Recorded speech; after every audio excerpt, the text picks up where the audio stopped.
बिस्मिल्लाहिर्रहमानिर्रहीम, अस्सलाम वालेकुम। बाखबर सवेरा में खुश आमदेद। Good morning to you all. मैं सदफ अब्दुल जब्बार, मेरे साथ है साइम खान। कैसे हैं आप लोग, क्या हाल चाल है? लेकिन हम आपको बताते हैं कि पूरा लास्ट वीक जो गुजरा मार्का हक से मुतालिक हमने देखा अहम तकरीब का इनेकाद किया गया। GHQ में बड़ी पुरवकार तकरीब हुई, जो कि कल भी हम आपके साथ थे, उस हवाले से आगाह कर रहे थे। रात गए भी बड़ी अहम तकरीब का इनेकाद किया गया। इसी हवाले से आपको ये भी बता दें कि सदर मुमलिकत आसिफ अली जरदारी कहते हैं कि पाक फजाइया के शाहीनों ने दुश्मन पर धाक बिठाई, भारत के 8 तैयारे मार गिराए। तो नाउ इट्स ऑफिशियल, अब ये कंफर्म हो गया है। और जो प्रेस ब्रीफिंग भी दी गई थी हमारी मुसल्लह अफवाज के रिप्रेजेंटेटिव्स की जानिब से, उसमें भी यही बताया गया था। इस्लामाबाद में मार्का हक की तकरीब से खिताब कर रहे थे सदर मुमलिकत आसिफ अली जरदारी। कहते हैं भारत ने यकतरफा तौर पर सिंध-तास मुआहदा मुअत्तल करके आबी दहशत गर्दी की है। पानी हमारे 24 करोड़ अवाम की लाइफ लाइन है। तो सदर आसिफ अली जरदारी इस मौके पर क्या कह रहे थे वो आपको दिखा देते हैं। India chose unprovoked aggression on the basis of false flag of Pelgram incident. Launched an airstrike on Pakistan. Our nation and armed forces under the dynamic leadership of Field Marshal Saeed Asim Munir gave a calibrated and shocking response to the Indian aggression. Pakistan Air Force downed 8 enemy aircrafts. Issue of illegal Indian occupation of Kashmir needs to be resolved in accordance with UN resolution. Unilateral and illegal attempt by the Indians to suspend Indus Water Treaty amounts to hydroterrorism. Water is a life for millions of our citizens. اچھا جی، field marshal سید آصم منیر یہ کہتے ہیں کہ ہر بے گناہ پاکستانی کے خون کا بدلہ لیں گے، آخری دہشت گرد کے خاتمے تک دہشت گردی کے خلاف جنگ جاری رہے گی۔ فیلڈ مارشل سید آصم منیر کا مارکہ حق کی پہلی سالگرہ پر GHQ میں تقریب سے خطاب، اور انہوں نے کہا کہ بھارت پاکستان سے روایتی جنگ ناممکن تصور کرتے ہوئے پھر دہشت گردی کی گھناؤنی روش کا سہارا لے رہا ہے، اور دہشت گردی نہ صرف بھارت بلکہ افغانستان کی سرزمین سے بھی کی جا رہی ہے، اور افغانستان سے ایک ہی مطالبہ ہے کہ وہ اپنی سرزمین سے دہشت گردوں کے مراکز ختم کرے۔ کیا کہا انہوں نے، آپ کو سنواتے ہیں۔ اور ساتھ ہی آپ کو بتائیں تقریب سے وزیر اعظم پاکستان شہباز شریف صاحب نے بھی خطاب کیا۔ کہتے ہیں پاکستانی شاہینوں کا غلبہ، بھارتی طیاروں کا ملبہ، یہ ہے جنگ کا مختصر خلاصہ۔ تو جنگ کا مختصر خلاصہ بتاتے انہوں نے کہا جی کہ 10 مئی کو پاکستان کے سچ کے بیانیے کی فتح ہوئی۔ 4 گھنٹے کے اندر ہی بھارت جنگ بندی کی درخواست کرنے پر مجبور ہو گیا۔ وزیر اعظم کا کہنا تھا کہ فیلڈ مارشل عاصم منیر کی قیادت کو ہمیشہ سنہری حروف میں یاد رکھا جائے گا۔ وزیر اعظم کے ایئر چیف اور نیول چیف کو بھی خراج تحسین۔ وزیر اعظم نے کہا جنگ بندی کے لیے امریکی صدر ٹرمپ نے اہم کردار ادا کیا۔ انہوں نے سعودی عرب، ترکیہ، چین اور دوست ممالک کا بھی شکریہ ادا کیا۔ تو ساتھ ہی انہوں نے 10 مئی کو یوم مارکہ حق کے نام سے منسوب کیا، اس کا اعلان کیا۔ ذرا سنتے ہیں وزیر اعظم کیا کہہ رہے تھے۔ بات کر لیتے ہیں اسی حوالے سے، ہمارے ساتھ موجود ہیں دفاعی تجزیہ کار ایئر کوموڈور خالد چشتی صاحب۔ بہت شکریہ خالد چشتی صاحب پروگرام کے لیے وقت نکالنے کے لیے۔ It's always a pleasure to have you on the program. مارکہ حق کے بعد پاکستان کی دفاعی اور سفارتی پوزیشن خطے میں ہی نہیں بلکہ ہم دیکھ رہے ہیں کہ ورلڈ وائڈ گلوبلی کافی مستحکم ہو گئی ہے۔ تو آپ کو کیا لگتا ہے کہ موجودہ حالات میں پاکستان سے اگر موازنہ نہ کریں، کمپیئر کریں، بھارت کو کہاں پر دیکھتے ہیں آپ؟ جی بہت شکریہ صدف اور سائم، آپ نے انوائٹ کیا، اور it's always a pleasure to join your program. اس میں مجھے بھی کوئی شک نہیں ہوتا۔ جہاں تک آپ پاکستان اور انڈیا کی بات کر رہے ہیں، دیکھیے ہمارا تو نہ مئی 2025 میں کوئی ایسا ڈیزائن تھا ہیجمونک، کوئی ریجنل، ہم نے کوئی انفلوئنس کریٹ کرنا ہو، کوئی زیادہ ریلیونس گین کرنی ہو۔ ہم تو ڈیفینس کرنے گئے تھے اور آبویسلی پھر اوفینس کر کے آ گئے۔ ڈیفینس اس لیے کر کے آگے تھے کہ ہم سوورینٹی کو بریچ نہیں ہونے دینا چاہتے تھے، اور اوفینس اس لیے کیا تھا کہ دشمن کو ایک نیو نارمل بنانے سے روکا جائے آنے والے سالوں کے لیے بھی۔ اس کو پتا ہو کہ کیا قیمت دینی پڑتی ہے۔ اگر رات کو 12:30 بجے اگر آپ 85 جہاز بھیجیں گے تو پھر ایک قیمت آپ کو دینی پڑے گی، کیونکہ آپ ہماری سوورینٹی اور ہماری آنے والی نسلوں کا مستقبل ہم نے سیکیور کرنا تھا۔ آج بھی ہم الحمدللہ تیار بھی ہیں، اور جیسے اکثر لوگ بات کرتے ہیں کہ جی کوئی دشمن سوچ سکتا ہے یا حملہ کر سکتا ہے، تو میں کہتا ہوں اور کئی دنوں سے کہہ رہا ہوں کہ جی سوچ سکتا ہے، اس سوچنے پر کوئی پابندی نہیں ہے اور حملہ کرنے پر بھی کوئی پابندی نہیں ہے۔ مسئلہ یہ ہے کہ پھر ہم پر جواب دینے میں بھی کوئی پابندی نہیں ہے، کیونکہ ہم نے بھی ہولڈ بار نہیں کیا. آپ نے دیکھا سال گواہ ہے 10 مئی کو ہم نے کیا کیا، اتنی زیادہ پروہیبٹیو کاسٹ امپوز کی کہ پھر وہ آنے والے وقتوں میں یاد رکھے گا. ہماری تمام تیاری سائم جس طرف آپ پوچھ رہے ہیں وہ تمام کی تمام ڈیفینسو نیچر کی ہوتی ہے، لیکن خاص طور پر میں ایئر فورس کا آپ بتا سکتا ہوں. 78 سالوں سے دیکھیے پاک فضائیہ کے بارے میں ہم جانتے ہیں یہ ڈیفینسو ہے اور ری ایکٹیو رہی ہے ہماری ایئر فورس. اب یہ نہیں رہی ہے، اب یہ ڈسرپٹیو ہے، یہ گیم چینجر ہے، اور یہ ایک ایسا انیبلنگ انوائرمنٹ الحمدللہ آرمی اور نیوی کے لیے پیدا کرنے کی صلاحیت رکھتی ہے جنگ شروع ہونے کے ساتھ ہی، کہ وہ الحمدللہ ان کا morale کہیں ہوگا. آپ خود ایگری کریں گے کہ اگر ہندوستان 10 اور 11 تاریخ کے بعد ہمارے ساتھ آل آؤٹ جنگ کرتا بھی زمینی فوج سے یا بحری فوج سے، تو انڈین فورسز کا کیا morale ہوتا جب 8-0 ہو چکا تھا. 34 ایئر بیسز پر حملہ کیا اور مختلف 34 ایئر بیسز اور انسٹالیشن پر حملہ کیا تھا ہم نے کامیابی سے. اور ایک بات ضرور میں ایڈ کرتا چلوں کہ ہم نے یہ سب کچھ ود ہیوملٹی اور گریس کیا ہے. میں اپنی ڈاکومنٹ کی کبھی 6 تاریخ کو ایک ریلیز کی ہے اپنے چینل پر، اور میں 1 سال سے ریسرچ کر رہا تھا 8-0 کے بارے میں. میں اس میں گزارش بھی کر رہا تھا پاک فضائیہ سے حملی کہ آپ کو ری وزٹ کرنا چاہیے. 8-0 ہو چکا ہے، کیونکہ میں ریسرچ کے دوران مجھے پتہ لگا کہ یہ 6-0 نہیں 8-0 ہے. اس کے اندر جو ہیوملٹی میں بتانا چاہ رہا ہوں سائمہ آپ کو، وہ یہ کہ 10 تاریخ کو ہمارے ڈرونز نے آگرہ کے ایئر بیس پر ایک A50 جہاز، یہ ایئر بورن ارلی وارننگ جہاز ہے جو وائٹ باڈی ہوتا ہے جس لائک اے بوئنگ، یہ انڈیا کا ہم نے لاک کر لیا تھا اپنے ڈرون سے. تو A50 کو آسان تھا شوٹ کرنا، اور یہ باڈی رشیا کی ہے اور انہوں نے اسرائیلی ریڈار اس پر لگوایا ہے انڈیا نے. یعنی یہ بہت ہی ایک اسٹریٹجک ویپن تھا اگر اس کو ہم ناک آؤٹ کر دیتے.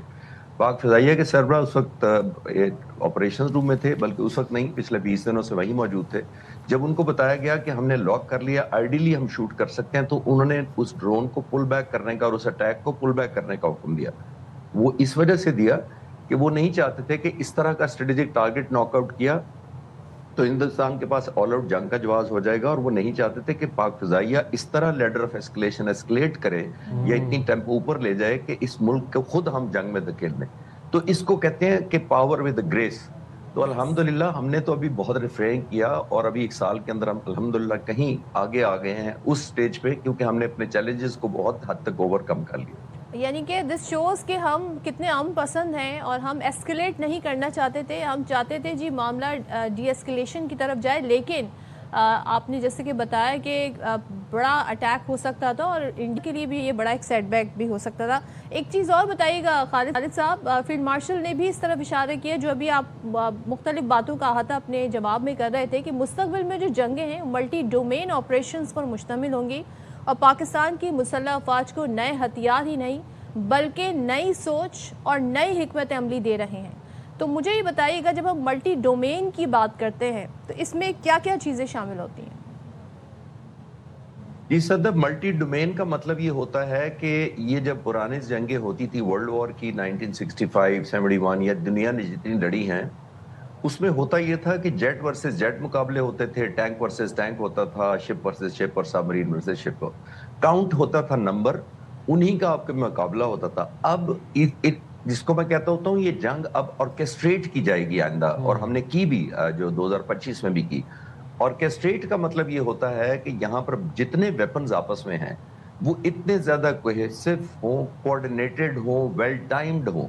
یعنی ہر جو آپریٹر بیٹھا ہے، چاہے وہ زمین پر ایئر ڈیفنس کنٹرولر بیٹھا ہے، ویپن کنٹرولر بیٹھا ہے، ہوا میں فائٹر پائلٹ ہے، اس کے پیچھے ایک ایئر بورن ارلی وارننگ یا ریفیولر اڑ رہا ہے، سیٹلائٹ سے پکچر زمین میں آ رہی ہے، اور زمین پر سائبر کمانڈ کے واریئرز بھی بیٹھے ہوئے ہیں. یہ میں صرف مثال سے واضح کرنا چاہ رہا ہوں کہ یہ کمپوننٹس ہیں جنگ لڑنے کے. تو یہ تمام کے تمام جب تک ایک کل پکچر نہیں رکھیں گے کہ دشمن کو ہم نے ہنٹ ڈاؤن کیسے کرنا ہے، تو سٹینڈ لون آپ جتنے مرضی ویپنز اچھے خرید لیں، اس سے وہ کوہیسو نہیں بنتی اپروچ، اور اس سے وہ ٹارگیٹنگ اسٹریٹجی نہیں بنتی. اب میں مثال یہ دیتا ہوں کہ انڈین ایئر فورس کے پاس جو جہاز تھے، رافیل تھا، Su-30 تھا، میراج 2000 تھا، one of the best leading, اگر 10 جہاز گنوں تو اس میں سے 4 یا 5 انڈین ایئر فورس میں آلریڈی موجود تھے. لیکن پھر آپ مجھ سے سوال کریں کہ وہ ایک ٹیم کی طرح لڑے، تو میں کہوں گا نہیں لڑے. ان کے اندر سب سے زیادہ کمزوری یہی ہے. اور ہمیشہ میں نے کہا ہے پورے سال کے اندر کہ انڈین ایئر فورس بڑی پروفیشنل ایئر فورس ہے، میں اس کی بڑی عزت کرتا ہوں، لیکن جو انہوں نے غلطیاں کی ہیں उन्होंने दूसरी गलती ये की है कि साइबर एलिमेंट को EW एलिमेंट को नहीं विजुलाइज किया। उन्होंने तीसरी गलती ये की है कि उन्होंने ड्रोन्स और अनमैन्ड व्हीकल पर उस तरह जोर नहीं दिया जिस तरह पाक फिजाई के सरबराह air chief marshal Zaheer Ahmed Babar ने सिद्धू ने आने वाले वक्त का पहले से भांप लिया कि तमाम की तमाम कन्वेंशनल अब जंगें नहीं रही, अब आपने EW, साइबर और ड्रोन्स एंड अनमैन से लड़नी है। तो ये हमारा बहुत बड़ा फर्क है जो जिसकी तरफ फील्ड मार्शल इशारा कर रहे थे। खालिद साहब, फील्ड मार्शल ने एक और बात भी कही, उन्होंने कहा कि भारत पाकिस्तान से जो रिवायती जंग है वो अब नामुमकिन तस्वुर करते हुए दहशत गर्दी की घिनौनी रविश का सहारा ले रहे हैं, और ये जो घिनौनी रविश है ये उन्होंने प्रॉक्सी वॉर की तरफ उन्होंने इशारा किया। उन्होंने कहा कि दहशत गर्दी ना सिर्फ भारत बल्कि अफगानिस्तान से भी जारी है, और ये तो अब ये बात तो पाकिस्तान डे 1 से अपना मौक़िफ़ इख्तियार किए हुए है कि अफ़गान सरज़मीन से दहशत गर्दी के ठिकाने ख़त्म किए जाएँ, वहाँ पर जो दहशत गर्दी के कैंपसेस हैं उनको ख़त्म किया जाए। अब पाकिस्तान अफ़गानिस्तान तनाज़ुर में आप चीज़ें आगे किस तरह बढ़ते हुए देख रहे हैं? हैविंग सेड दैट कि फील्ड मार्शल ने परसों ये बात कही है कि भारत अब जो है वो प्रॉक्सी के ज़रिए पाकिस्तान में दहशत गर्दी कर रहा है। जी साइम, मुझे अच्छी तरह याद है कि जब ये हमने कॉन्फ्लिक्ट अल्हम्दुलिल्लाह जीत लिया था पिछले मई में, तो सून आफ्टर दैट मैं जिन चैनल्स पर भी जाता था, और आप जैसे कि मुझे याद है कि मैंने आपके चैनल पे एक दफ़ा कहा था, आपने पूछा था कि अब आप आगे क्या फोर्सी करते हैं, कि अब इंडिया क्या करेगा। मैंने कहा देखिए, वो हवा में मुकाबला करके इतनी बुरी तरह नुकसान उठाया, जमीन पर सफेद झंडे गाड़ दिए, समंदर में विक्रांत या कोई और शिप लाने की जरूरत ही नहीं हुई, तो एक ही ऑप्शन मैंने उस वक्त भी कहा था अपने तज्ज़िये के मुताबिक, और मैंने कहा था वो प्रॉक्सी वॉर करेगा, वो स्टैप करेगा बैक से, जो फ्रंट पे मुकाबला ना कर सके फिर वो आपको पीछे से वार करता है। और मैंने ये एक साल पहले भी यही ऑफर किया था अपना ह्यूमिलिटी के साथ तज्ज़िया, और आज भी मैं कायम हूँ कि क्योंकि देखिए जब एक मुल्क हमलावर होता है साइम, आपके पास बहुत ज्यादा इंडिया के पास इनिशिएटिव थे, बहुत ज्यादा एडवांटेज थे। यानी इनिशिएटिव वो ले सकता है, उसने जहाज कौन से भेजने हैं, जहाज भेजने हैं, सबमरीन भेजनी है, टैंक भेजने हैं, कितने जहाज भेजने हैं, फोर्स कंपोजिशन उसकी है, उसके पास सरप्राइज का एलिमेंट है, उसके पास टारगेटिंग स्ट्रैटेजी पाकिस्तान के अंदर कौन सा टारगेट लेना है उसकी चॉइस है, और सबसे बड़ी बात का टाइम उसकी मर्जी का है कि सुबह भेजने हैं, रात को भेजने हैं, कौन सी तारीख को भेजने हैं। जब इतने एडवांटेज हो आपके पास इनिशिएट करते हुए, तो फिर लोग आपसे पूछते हैं कि फिर वो वॉर ट्रॉफी कहाँ है, आप जीत कर आए हैं तो क्यों गए थे इतना कुछ लेकर, तो फिर जीत कर क्या आए। आज भी उनकी अपोजिशन भी पूछ रही है, दुनिया भी पूछ रही है कि सबूत देते हैं कोई जीतने के, अगर आप जीते हैं। तो जब आप ये नहीं कर सकते तो फिर आप ऑफेंस नहीं लॉन्च करते, फिर आप समझते हैं कि अच्छा है थोड़े से और फंड कर दो ऐसे टेररिज्म एलिमेंट्स को जो पाकिस्तान को स्ट्रेच आउट करें, वेस्टर्न बॉर्डर से खास तौर पर डाइल्यूट करें, हमारी इंटेलिजेंस एजेंसियों को, मिलिट्री हमारी जो डिप्लॉयमेंट है उनको करें। तो आई थिंक ये उस वक्त भी मैंने कहा था, और ये बिल्कुल फील्ड मार्शल बिल्कुल ठीक कहा है कि ये अब हिंदुस्तान के पास चॉइस ही नहीं रहा, क्योंकि एक बहुत बड़ी एम्बैरेसमेंट भी है, फिर अकाउंटेबिलिटी भी देनी पड़ती है आपको। बिल्कुल agree. Thank you so much Khalid Chishti साहब, और आपने बिल्कुल सही फरमाया, इनकी वॉर ट्रॉफी तो कहाँ होती, हमने देखा है सेलिब्रेशन भी नहीं कर रहे थे इन 4-5 दिनों में जितना पाकिस्तान में अल्हम्दुलिल्लाह सेलिब्रेशन हुआ, क्योंकि ज़ाहिर है हम फतह याब हुए अल्हम्दुलिल्लाह। दूसरी तरफ खामोशी थी, सन्नाटा था, वीरानी थी, और वॉर ट्रॉफी तो उनके पास कोई है नहीं। चलें जनाब आगे बढ़ते हैं, और वीकेंड पर एक और डेवलपमेंट हुई है उसका भी जिक्र कर लेते हैं, और वो ये ईरान अमेरिका जो मामलात हैं वो किस तरह आगे बढ़े ज़रा वो बता देते हैं। तो वज़ीर आज़म शहबाज शरीफ कहते हैं कि फील्ड मार्शल ने बताया है कि अमरीकी तजवीज़ पर ईरान का जवाब मौसूल हो गया। अमरीका ने किस तरीके से अब जी डायलॉग को या किन उमूर पर बात की जाए मुज़ाकरात में वो तजवीज़ दी थी, जिसका जवाब मौसूल हो गया है। ईरान के जवाब से मुतालिक अभी वो ये कह रहे थे कि मज़ीद तफसील नहीं बता सकते, लेकिन अमरीका ईरान जंगबंदी के लिए पाकिस्तान की सिफारती कोशिशें जारी हैं, और फील्ड मार्शल की काविशें लायक तहसीन है। वज़ीर आज़म ने ये कहा, ईरान का जो सरकारी मीडिया है वो ये कहता है कि तेहरान ने अमरीकी तजवीज़ का जवाब पाकिस्तान को भिजवा दिया है, और जंग के खात्मे के लिए ईरान का जवाब पाकिस्तान को इरसाल हो गया। ईरान के जवाब में जंग के खात्मे, अच्छा तजवीज़ क्या आई थी कि ईरान ये कह रहा है जी कि जंग के खात्मे के लिए खलीज और आबनाए हुर्मुज़ में बहरी सलामती पर तवज्जो मरकूज़ रखी जाए, मगर जो इसकी लेटेस्ट डेवलपमेंट है वो ये है कि अमरीकी सदर डोनाल्ड ट्रंप ने ईरानियन रिस्पॉन्स को अनएक्सेप्टेबल, ये जो प्रपोजल दिया है इसे टोटली अनएक्सेप्टेबल कह दिया है। और जाहिर है इसमें ईरान ने कहा था कि जंगबंदियाँ आबनाए हुर्मुज़ मरहला वार खोलने की तजवीज़ थी, अमरीकी पाबंदियाँ बहरी नाकाबंदी ख़त्म करने का मुतालबा था, जिसे मुस्तरद कर दिया डोनाल्ड ट्रंप का वही वॉर रेट्रिक। और उन्होंने एक ट्रूथ सोशल पर एक थैंकफुली 2 लाइंस की एक ट्वीट की جس میں سے ایک لائن میں انہوں نے کہا کہ میں دس از ناٹ ایکسیپٹیبل، جو کہ ایرانین سو کالڈ ریپرزینٹیٹیو انہوں نے لکھا، یہ کوٹ ان کوٹ نے جو یہ جو مسودہ پیش کیا ہے، جو تجاویز پیش کی ہیں، this is capital letters totally unacceptable. یہ اپنی آپ اسکرین سے ملاحظہ کر سکتے ہیں. اچھا جناب، اور دوسرا آپ کو یہ بھی بتا دیں کہ ایران میں ملبے تلے، اچھا ڈونلڈ ٹرمپ یہ کہتے ہیں کہ ایران میں ملبے تلے دبے افزودہ یورینیم کی نگرانی کریں گے.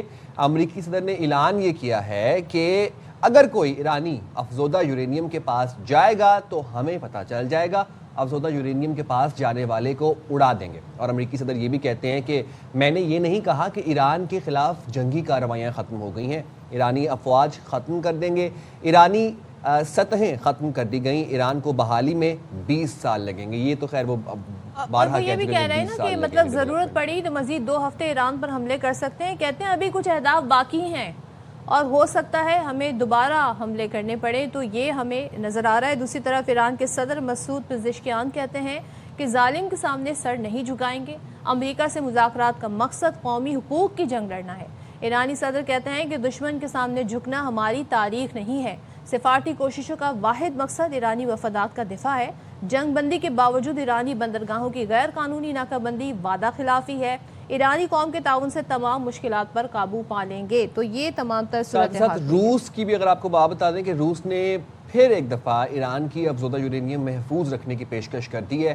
اور جب ہم یہ بات کر رہے تھے کہ ایران کا وہ جو 450 کلو افزودہ یورینیم ہے، انرچڈ یورینیم ہے، وہ کون ملک ہے، تو وہ پہلے بھی روس کے پاس ایک دفعہ پہلے بھی یہ ہو چکا ہے، یا دوسری دفعہ پھر دوبارہ سے روس نے پیشکش کی ہے. روسی صدر پیوٹن یہ کہتے ہیں کہ ایران تنازع جلد ختم نہ ہوا تو فریقین کو نقصان اٹھانا پڑے گا. میری رائے میں کوئی بھی فریق اس تنازع کو جاری رکھنے میں دلچسپی نہیں رکھتا. امید ہے ایران تنازع جلد ختم ہو جائے گا. تو یہ جناب وہ ماسکو میں نیوز کانفرنس کر رہے تھے، انہوں نے یہ کہا کہ روس نے 2015 میں بھی ایران سے افزودہ یورینیم کو منتقل کیا تھا. اس تجربے کو دہرانے کے لیے تیار ہیں ایک دفعہ پھر سے. بالکل، جو ہے اوباما ایڈمنسٹریشن میں جب ایک معاہدہ طے پایا تھا اس کے تحت یہ تمام تر بندوبست کیے گئے تھے. تو چلیں اس پر بات کر لیتے ہیں مزید کہ اب جو حالات ہیں وہ کس طرف جا رہے ہیں، مذاکرات کے کتنے چانسز ہیں، یہ اب معاملہ کس طرف جا رہا ہے. بات کر لیتے ہیں دفاعی تجزیہکار بریگیڈیئر ریٹائرڈ مسعود احمد خان صاحب ہمارے ساتھ ہیں. تھینک یو سو مچ مسعود صاحب، بہت شکریہ. خبر پہلے یہ آئی کہ تہران نے پاکستان کو جواب بھجوا دیا ہے. وزیر اعظم پاکستان نے بتایا کہ فیلڈ مارشل نے بتایا ہے کہ امریکی تجاویز پر ایران کا جواب موصول ہو گیا.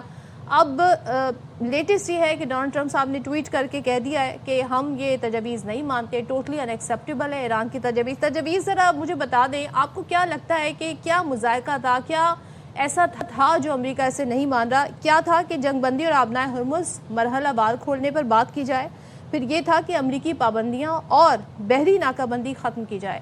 تو اس پر تو بات ہو سکتی ہے، یہی وہ پوائنٹس ہیں. تو آپ کو کیا لگتا ہے کہ کیوں ان ایکسیپٹیبل ہے ڈونلڈ ٹرمپ کو یہ تجاویز؟ جو شروع میں ایران نے پوائنٹس دیے تھے، 14 پوائنٹس تھے، وہ بھی بڑے فلیکسیبل اس میں چیزیں تھیں. اور ابھی بھی جو ہے، اور ایران جس طرح چاہتا ہے کہ فیزز میں ہم کرتے ہیں تو چیز سمجھ میں آتی ہے کہ ایسی بات ہے. لیکن میرے خیال میں میرا ماننا یہ ہے کہ it is sort of a pressure tactics ہے. پوسچرنگ کر رہے ہیں، اپنے آپ کو تھوڑا سا ایج پہ دکھانا چاہتا ہے، کیونکہ آلریڈی دیکھیں اتنا پریشر ٹرمپ ہے. کیونکہ ایرانی سمجھتے ہیں کہ دے ہیو پریویل، اسپیشلی جو حملہ ہوا سسٹین کر گئے ہیں، وہ اپنے آپ کو انٹیکٹ انہوں نے رکھا ہے. اور یہ ابھی ریٹریٹ کر گیا آلموسٹ. اسرائیل بھی پیچھے ہٹ گیا، امریکہ بھی پیچھے ہٹ گیا. تو سو آف فریم جو کرنا چاہ رہے تھے اور نیول بلاکیڈ لگانے کے بعد پھر یہ ان کو امپریشن ہے کہ اب ہمارے پاس ایک ایچ ہے. یقیناً اس سے یقیناً دیکھیں کہ ایران کے لیے مشکلات بلڈ ہو رہی ہیں، اسپیشلی امریکن بلاکیڈ کے لیے، but at the same time international community دنیا بھر کے لیے بھی مسائل بڑھتے جا رہے ہیں. سو میرے خیال میں اس سارٹ آف اے پریشر ہے.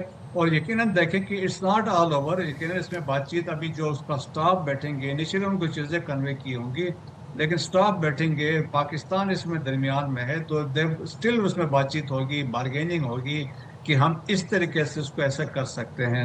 سو it's all is not over. تو میرا خیال اسٹل ہوپ ہمیں امید رکھنی چاہیے. اور کیونکہ ابھی ان کا بھی یہی کوشش ہوگی کہ یہ چیزیں سیٹل ہو. چائنا بھی جا رہے ہیں، پھر اب ایران نے بھی ایک جو میجر کہا ہے کہ ایک گارنٹی چاہا ہے کہ بڑی طاقتیں دیں، چائنا دے، رشیا دے، اور پھر جس طرح یونائٹڈ نیشن سیکیورٹی کونسل کا وہ کور بھی مانتے ہیں. تو وہ بھی ایک بڑی جائز بات ہوتی ہے، کیونکہ وہ already there is a huge trust deficits جس طرح ایران پہ حملے ہوئے تھے. سو دیئر فور ان کی ریکوائرمنٹ بڑی جائز بنتی ہے कि भाई इंटरनेशनल कम्युनिटी भी इसमें कुछ कहे कि अगर फ्यूचर में कोई हमला दोबारा होता है तो फिर क्या होगा। सो मेरा ख्याल में अभी भी बातचीत आगे बढ़ेगी। वैसे भी आप देखें कि प्रेसिडेंट ट्रम्प ने एक दफा बात की थी कि we are better off not making a deal at all. तो वो भी एक कंसेप्ट उनके जहन में चीज चलती है। प्रेशर कहते हैं आप रखें इस पे ताकि ये मजबूर हो जाएं और आगे फाइनली वो डील को साइन करें। अच्छा ब्रिगेडियर साहब, एक और चीज़ आपसे जानना चाहूँगा कि अभी पुतिन ने जिस तरह से ऑफ़र की दोबारा से कि रशिया जो है वो ईरान का अफसोदा यूरेनियम अपने पास रख सकते हैं, वो जो 450 किलो अफसोदा यूरेनियम है जिस तरह से 2015 में रशिया ने रखा था। बट CNN ये रिपोर्ट कर रहा है कि जो प्रपोजल एक्सचेंज हुआ है, जो डोनाल्ड ट्रम्प कहते हैं कि इट्स टोटली अनएक्सेप्टेबल, उसमें जो की इशू था जो कि कंट्री का न्यूक्लियर प्रोग्राम था, ईरान का न्यूक्लियर प्रोग्राम था, वो मेंशन नहीं था। आपको लगता है कि nuclear programme is the only sticking point यहाँ पर?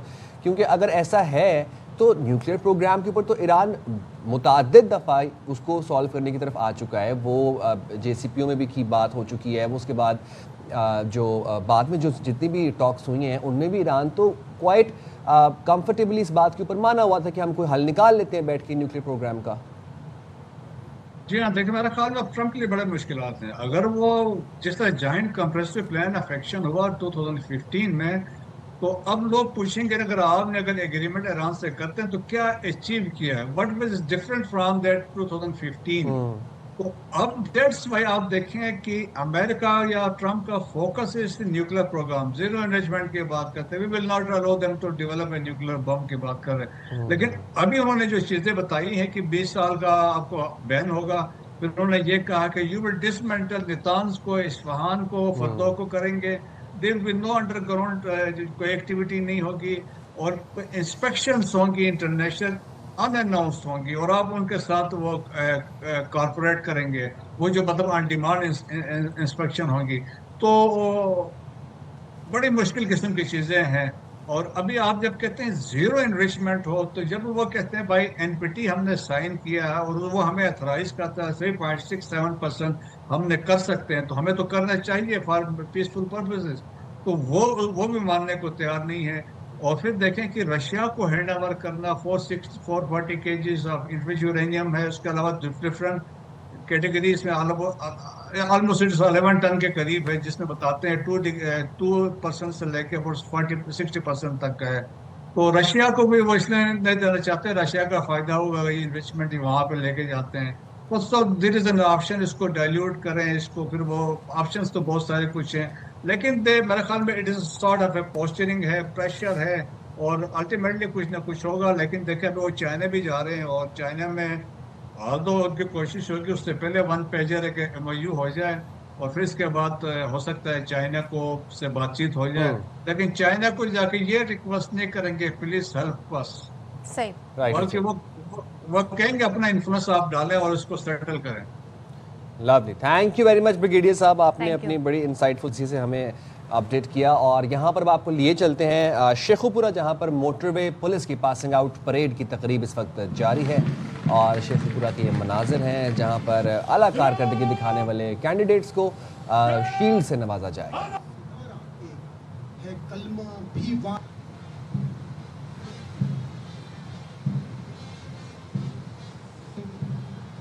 और जीप पर मौजूद अफसरान कौमी परचम को सलामी देते हुए शेखुपुरा से आप मनाजिर देख रहे हैं। मोटरवे पुलिस की पासिंग आउट परेड की तकरीब इस वक्त जारी है। आज national highways and motorway police training college के लिए एक यादगार दिन है कि जब 3 की मेरी धड़कन चमकेगी मेरी चौखट, वो शीशा पेलाई दीवार हूँ सदा को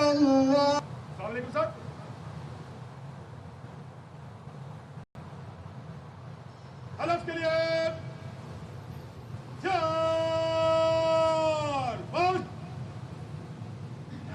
अल्लाह ताला को हाजिर और नाजिर जानकर अहद करता हूं कि मैं अपने फराइज मनसबी मुल्की कवानीन के मुताबिक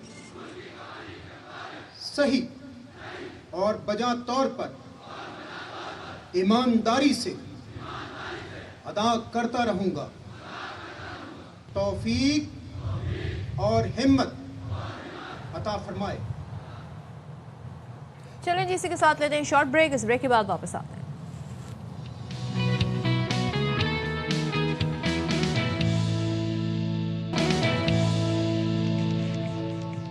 वेलकम बैक वंस अगेन। और इससे पहले हम बात कर रहे थे ये जो मुज़ाकरात का मामला है, अब ये कहाँ जा रहा है, हमारे गेस्ट इस हवाले से तबसरा भी कर रहे थे। तो इसराइल ने ईरान पर हमलों के लिए इराक़ में खुफिया फ़ौजी अड्डा बनाया है। अब अमरीकी अखबार वॉल स्ट्रीट जर्नल ने ये खबर ब्रेक की है और कहा है कि अमरीकी हुकाम के हवाले से ये दावा उन्होंने किया है कि खुफिया फ़ौजी अड्डा सहराई इलाके में कायम किया गया, जिस पर इसराइली स्पेशल फोर्सेस तैनात थीं और ये अड्डा इसराइली फ़ज़ाइया के लॉजिस्टिक मरकज़ के तौर पर भी इस्तेमाल हो रहा था। रिपोर्ट ये भी कहती है कि मार्च के आगाज़ में इस फ़ौजी अड्डे के करीब पहुंच गई थी फ़ौज, इराक़ी फ़ौज इस फ़ौजी अड्डे के करीब पहुंच गई थी, लेकिन इसराइली फोर्सेस ने मुबैना तौर पर फ़ज़ाई हमले करके इराक़ी एहलकारों को अड्डे से दूर रखा ताकि राज फाश ना हो। अब आप अंदाज़ा लगाएं कि इराक़ में कह रही हूँ, बल्कि इसराइल ने अपना जो एक इंटेलिजेंस सिस्टम है खुफिया तौर पर कितने ममालिक तक फैलाया हुआ है, और मिडिल ईस्ट में जिस तरीके से डिस्ट्रप्शन की हुई है उससे हमें अंदाज़ा हो रहा है कि क्या इरादे हैं। वो जो ग्रेटर इसराइल की बात होती है ना, ये उसी के एक फैक्टर्स हैं। इतने से इसराइल ने पूरी दुनिया के नाक में दम किया हुआ है, और अगर कोई इस इसराइल से नहीं डरा तो वो है मर्द मोमिन फील्ड मार्शल आसिम मुनीर साहब, जिन्होंने डट के मुकाबला किया और जिन्होंने इसराइल का जो प्रोपेगेंडा था कि मिडिल ईस्ट में सारी इस्लामी ममालिक एक दूसरे से लड़ पड़े, उसको डिबंक किया। मूविंग फॉरवर्ड, अब आपको ज़रा एक बड़ी एक अजीबो गरीब सी एक बात है, ये बताते हैं आपको। अजीबो गरीब नहीं है, ये जिस मुल्क की हम बात कर रहे हैं ना, उसके कॉन्टेक्स्ट में ये उनके लिए सुर्ख लकीर है और वो उनको सूट करती है। हम इसको नहीं कोई एम्फेसाइज कर रहे। वो क्या, नॉर्थ कोरिया के जो आपको पता है किम जोंग उन साहब हैं, वो कहते हैं कि उधर से नॉर्थ कोरिया का क्या पैगाम आया कि मुल्क के सरबराह को कत्ल किया गया तो फौरी एटमी हमला कर दिया जाएगा।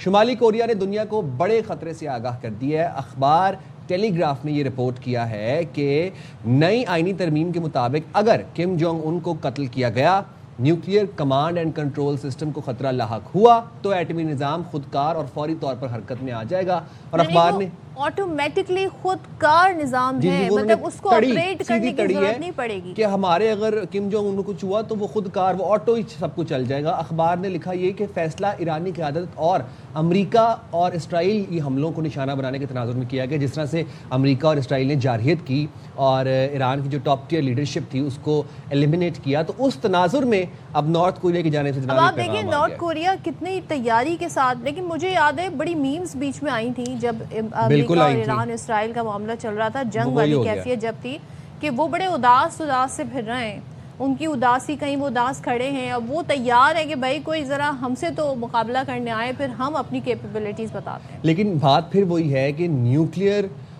हमला ये कोई भी किसी भी मुल्क की जानिब से अगर इस तरह की बात है तो बड़ी अलार्मिंग और तशवीशनाक बात है और इसको कोई सपोर्ट नहीं करता, इसको कंडेम करने की बिल्कुल भी जरूरत। अच्छा जी, chief of defence forces field marshal Syed Asim Munir की बात एक दफ़ा फिर से कर लेते हैं। वो ये कहते हैं कि पाकिस्तान आज अपनी मौसर जिम्मेदाराना और गैर जानबदार सिफारतकारी के जरिए तारीखी अमन मुज़ाकरात की मेज़बानी कर रहा है, जहाँ पर पूरी दुनिया में जंगों की बात हो रही है, हेट्रेड की बात हो रही है, कत्लो गारत की बात हो रही है, वहाँ पर पाकिस्तान फील्ड मार्शल की क़यादत में क्या कर रहा है? पाकिस्तान अमन की बात कर रहा है, सिफारतकारी की बात कर रहा है, सालिसी की बात कर रहा है। और वो कहते हैं कि दुनिया में आज हमारे दोस्तों की तादाद माजी के मुकाबले में बहुत ज़्यादा हो गई है। फील्ड मार्शल ने यह भी कहा कि अमेरिका और ईरान को पाकिस्तान की क़यादत पर मुकम्मल एतमाद है, और ये तो हम डे वन से इस बात को रिपोर्ट भी कर रहे हैं। डोनाल्ड ट्रंप के शुक्रगुजार हैं जिन्होंने पाकिस्तान की सालिसी को बार बार सराहा। चलें जी, तो और साथ ही हम ये भी देख रहे हैं कि वज़ीर आज़म शहबाज शरीफ की जानिब से भी हम देख रहे हैं कि राब्ते जारी हैं, टेलीफोनिक राब्ता हुआ उनका कतर के वज़ीर आज़म से और इलाकाई सूरत हाल अमन कोशिशों पर बेसिकली बातचीत हुई। और इसी तनाजुर में हम देख रहे हैं कि पायदार शराकतदारी को मजबूत और वसअत देने के लिए बड़ी कोशिशों पर जोर दिया गया। बात कर लेते हैं, हमारे साथ साबिक सफ़ीर डॉक्टर जिम अहमद साहब मौजूद हैं। Thank you so much doctor साहब हमें ज्वाइन करने के लिए। सबसे पहले तो ज़रा मैं इस बात से आगाज़ करती हूँ कि फील्ड मार्शल सैयद आसिम मुनीर कहते हैं कि दुनिया में आज हमारे दोस्तों की तादाद माजी के मुकाबले में बहुत ज़्यादा है अल्हम्दुलिल्लाह, और आलमी सियासत में पाकिस्तान खुद मुख्तार और गैर जानिबदार रियासत पेश करने में हम देख रहे हैं बड़ी हद तक कामयाब हुआ है और हम अमन पसंद एक कंट्री के तौर पे सामने आए। आज ये देखें कि ईरान अमेरिका अपने मुज़ाकरात के लिए, सालिसी के लिए पाकिस्तान की तरफ देखते हैं और ट्रस्ट करते हैं। ये कितना इम्पॉर्टेंट है ये ट्रस्ट, और आज जो ये हमारी इतने दोस्तों की तादाद बड़ी, बेसिक बुनियादी फैक्टर्स इसके क्या हैं? देखिए फैक्टर्स आर फॉलोइंग बेसिकली, लेकिन सबसे पहले सुबह बखैर आपको और आपके नाजरीन को, और मदऊ करने पर मैं मशकूर। फैक्टर्स इसके ये हैं, मंदरजा झैल फैक्टर्स हैं। नंबर 1 ये कि हमने जो अपना क़ुव्वत बाजू दिखलाया मार्का हक में और बनियानुल मसूद में, तो उसमें हमें हमारी एक अफजलियत, अहमियत, कद काठ और हमारी इज्जत व वक़ार व तकरीम में इजाफा हुआ। और जब किसी कौम और किसी मुल्क का इज्जत व वक़ार व तकरीम में इजाफा होता है तो दुनिया उसके साथ रिश्ते नाते रखना चाहती है, दुनिया दोस्तियां रखना चाहती है। और field marshal general Asim Munir ने भी यही जिक्र किया कि अब हमारे दोस्त ज़्यादा हैं, और वो इसीलिए ज़्यादा हैं कि दरअसल दुनिया में आजकल जहां ताकत का सरचश्मा होता है वो महवर बन जाता है। तो पाकिस्तान ने अपने अस्करी ताकत का मुजाहरा किया, जिसकी वजह से दुनिया की तवज्जो पाकिस्तान की तरफ हुई कि एक मुल्क जो कि 5 गुना छोटा, एक मुल्क जिसका कि बजट कोई 8 गुना कम अपने दुश्मन से, इंडिया से, और वो और बहुत सारी और उसके साजो सामान इंडिया का ज़्यादा, तो ऐसे में एक मुल्क जो है उसने उसको चारों शाने चित कर लिया। तो उनकी तवज्जो बढ़ी। जब उनकी तवज्जो बढ़ी तो फिर उन्होंने देखा कि हमारी प्रोफेशनलिज्म और उसके अलावा हमारी तरबियत, हमारी सिपाह, उनकी मोटिवेशन, उनका सिपाह सालार वो किस नोयत का है। जब ये तमाम चीज़ों पर गौर किया दुनिया ने, तो दुनिया ने हमारी तरफ राग़िब होके हमसे राहो रस्म बढ़ाने शुरू किए, और यही इशारा है हमारे फील्ड मार्शल का जो उन्होंने कल दिया सुबह को। अब रहा सवाल कि एक साल में, जी आप कुछ पूछ रहे हैं? प्लीज कंटिन्यू जमील साहब। जी, एक साल में हमने ये सफर कितना तय किया, कैसे तय किया? सिर्फ अस्करी कुव्वत तो अपनी जगह पर, लेकिन वो बुनियाद बनी। उसके बाद फिर ये हुआ कि हमने डिप्लोमेसी के जरिए, both traditional diplomacy as well as military diplomacy, वाज़ेह रहे कि चंद ममालिक दुनिया के हैं वहाँ मिलिट्री डिप्लोमेसी ज़्यादा कारगर और ज़्यादा कामयाब होती है। मिसाल के तौर पर हमारे जो खलीजी ममालिक हैं, मिसाल तौर पर ईरान हो गया, और इसीलिए आप देखें जो मीडिएशन में भी हमें सहूलत है तो वो सबसे ज़्यादा वो इसी वजह से है कि हमारी अस्करी क़यादत की उन राह रस्म, उनकी जो IRGC और बाकी उनके जो सरबराहान हैं, जो ज़्यादातर IRGC के जनरल रह चुके हैं, उनसे बहुत ज़्यादा है। तो इसी तरीके से चाइना, इसी तरीके से रशिया, इसी तरीके से ज़्यादातर सेंट्रल एशियन कंट्रीज़ और अफ्रीकन कंट्रीज़ वो मिलिट्री डिप्लोमेसी को ज़्यादा फौकियत देते हैं, और उसके अलावा वेस्ट में ट्रेडिशनल डिप्लोमेसी को ज़्यादा फौकियत देते हैं। लेकिन अगर ये पैरेलल चलती हैं तो इसका जब संगम मिलता है तो रिजल्ट ये मिलता है जो आपने पिछले 1 बरस में देखा कि जो हमारी ट्रेजेक्ट्री बढ़ी है, हमारी आन बान शान जो बढ़ी है, वो इसी वजह से बढ़ी है। और दुनिया मुअतरिफ है जमील साहब, इसकी आलमी जरीदे, मीडिया आउटलेट्स इस बारे में लिख रहे हैं। लेकिन जमील साहब, हमने देखा कि डोनाल्ड ट्रंप ने जो पिछले 1 साल के अंदर जो भी डोनाल्ड ट्रंप ने तमाशे लगाए, चाहे उसमें फिर वेनेजुएला अटैक हो, उसमें फिर उनका वो वाला मौक़िफ़ हो जो ग्रीनलैंड के बारे में रखते हैं, चाहे फिर इसराइल के साथ मिल के ईरान पर जंग मुसल्लत करना हो, उनकी टॉप टियर क़यादत को एलिमिनेट करना हो, अब हम ये देख रहे हैं कि नॉर्थ कोरिया से ये एक बड़ा क्लियर स्टेटमेंट आया है कि अगर किम जोंग उन को कुछ हुआ तो उनका जो खुदकार कंट्रोल एंड कमांड सिस्टम है न्यूक्लियर का, वो खुदकार हो जाएगा, वो ऑटोमेटिकली, मतलब वो उन्होंने डायरेक्ट तड़ी लगा दी है एक न्यूक्लियर अटैक की, जो कि किसी सूरत भी काबिल कबूल नहीं है। और ये कोई अच्छी बात नहीं है कि कोई एक मुल्क जो है वो खुलेआम न्यूक्लियर तड़ियाँ लगा रहा है। बट जमील साहब, ये आप बताइएगा कि अब एज ए ग्लोबली हम किस तरफ बढ़ रहे हैं? डोनाल्ड ट्रंप ने जो शरारतें शुरू की हैं, आज हम न्यूक्लियर अटैक्स की बातें कर रहे हैं। जिस तरह के डोनाल्ड ट्रंप ने खुद सिविलाइजेशन को ख़त्म करने की धमकी भी दी थी, तो उस वक्त दुनिया सहम गई थी। लेकिन चले अमेरिका में तो फिर भी कोई ना कोई सिस्टम अब भी, हालांकि डोनाल्ड ट्रंप ज़्यादातर वाइट हाउस में ही फैसले कर रहे हैं, अपने किचन कैबिनेट से बस थोड़ा बहुत जो मशवरा कर लिया सो कर लिया, क्योंकि उनकी कॉन्स्टिट्यूशन में इतनी ज़्यादा एक गुंजाइश है कि प्रेसिडेंट को बहुत ज़्यादा अख्तियारात हैं, तो जिसकी वजह से उसको इस्तेमाल करते हुए, हालांकि वो जमहूरियत के दाई अमेरिका हमेशा अपने आप को गर्दानता रहा है, लेकिन वो इस कॉन्स्टिट्यूशनल लूप होल्स की वजह से अब जो फैसले देख रहे हैं आप और जिस किस्म की खतरनाक किस्म की गुफ्तगू देख रहे हैं वो उसी का शाखसाना है। अब आ जाते हैं कि नॉर्थ कोरिया का जहर है, अगर देखा जाए किसी के हर लिहाज से देखा जाए उसका कोई मुकाबला नहीं है माँ सिवाय एक, और वो है जौहरी कुव्वत। तो नॉर्थ कोरिया जौहरी कुव्वत है। कभी कभी नॉर्थ कोरिया को आंखें दिखलाने की कोशिश की जाती है जिस तरह ईरान को दिखलाई जाती रही, तो नॉर्थ कोरिया ने पहले से वादे कर दिया है। उनके जहन में यकीनन ये होगा कि ईरान के साथ क्या हुआ, उनके रहबर के साथ क्या हुआ, और उनके पास कोई इंटेलिजेंस की कहीं शाबा होगा या कोई उसकी एनालिसिस होगी जिसकी बुनियाद पर ये पहले से दे दिया, और नॉर्थ कोरिया ये करके भी दिखला सकता है। ये पता है अमेरिका को और वेस्टर्न कंट्रीज को। तो लिहाजा अगर किसी ने कभी ये सोचा भी होगा तो इस धमकी के बाद मैं समझता हूँ कि ऐसा करने से बिल्कुल इज्तनाब किया जाएगा, ऐसा करना नामुमकिन हो जाएगा उनके लिए, इसलिए ये बयान दिया गया। बिल्कुल, thank you so much doctor Jamil Ahmed sahab, बहुत शुक्रिया। भाई नॉर्थ कोरिया वालों का थोड़ा सा इशू ये है कि वो बड़े कहते हैं ना जंगजू किस्म के मिजाज भी रखते हैं उनकी हुकूमत, और वो तैयारी भी पूरी रखते हैं, मगर कोई उनकी तरफ ऐसे देखता भी नहीं, ये आंख नहीं उठाता। भाई जो अपने खिलौने हैं ना वो इस्तेमाल करने के लिए बेताबी से रेडी बैठे हुए हैं, व्हिच इज नॉट अप्रोप्रिएट। हम जाएंगे छोटी सी ब्रेक पे, हाजिर होंगे ब्रेक के बाद से।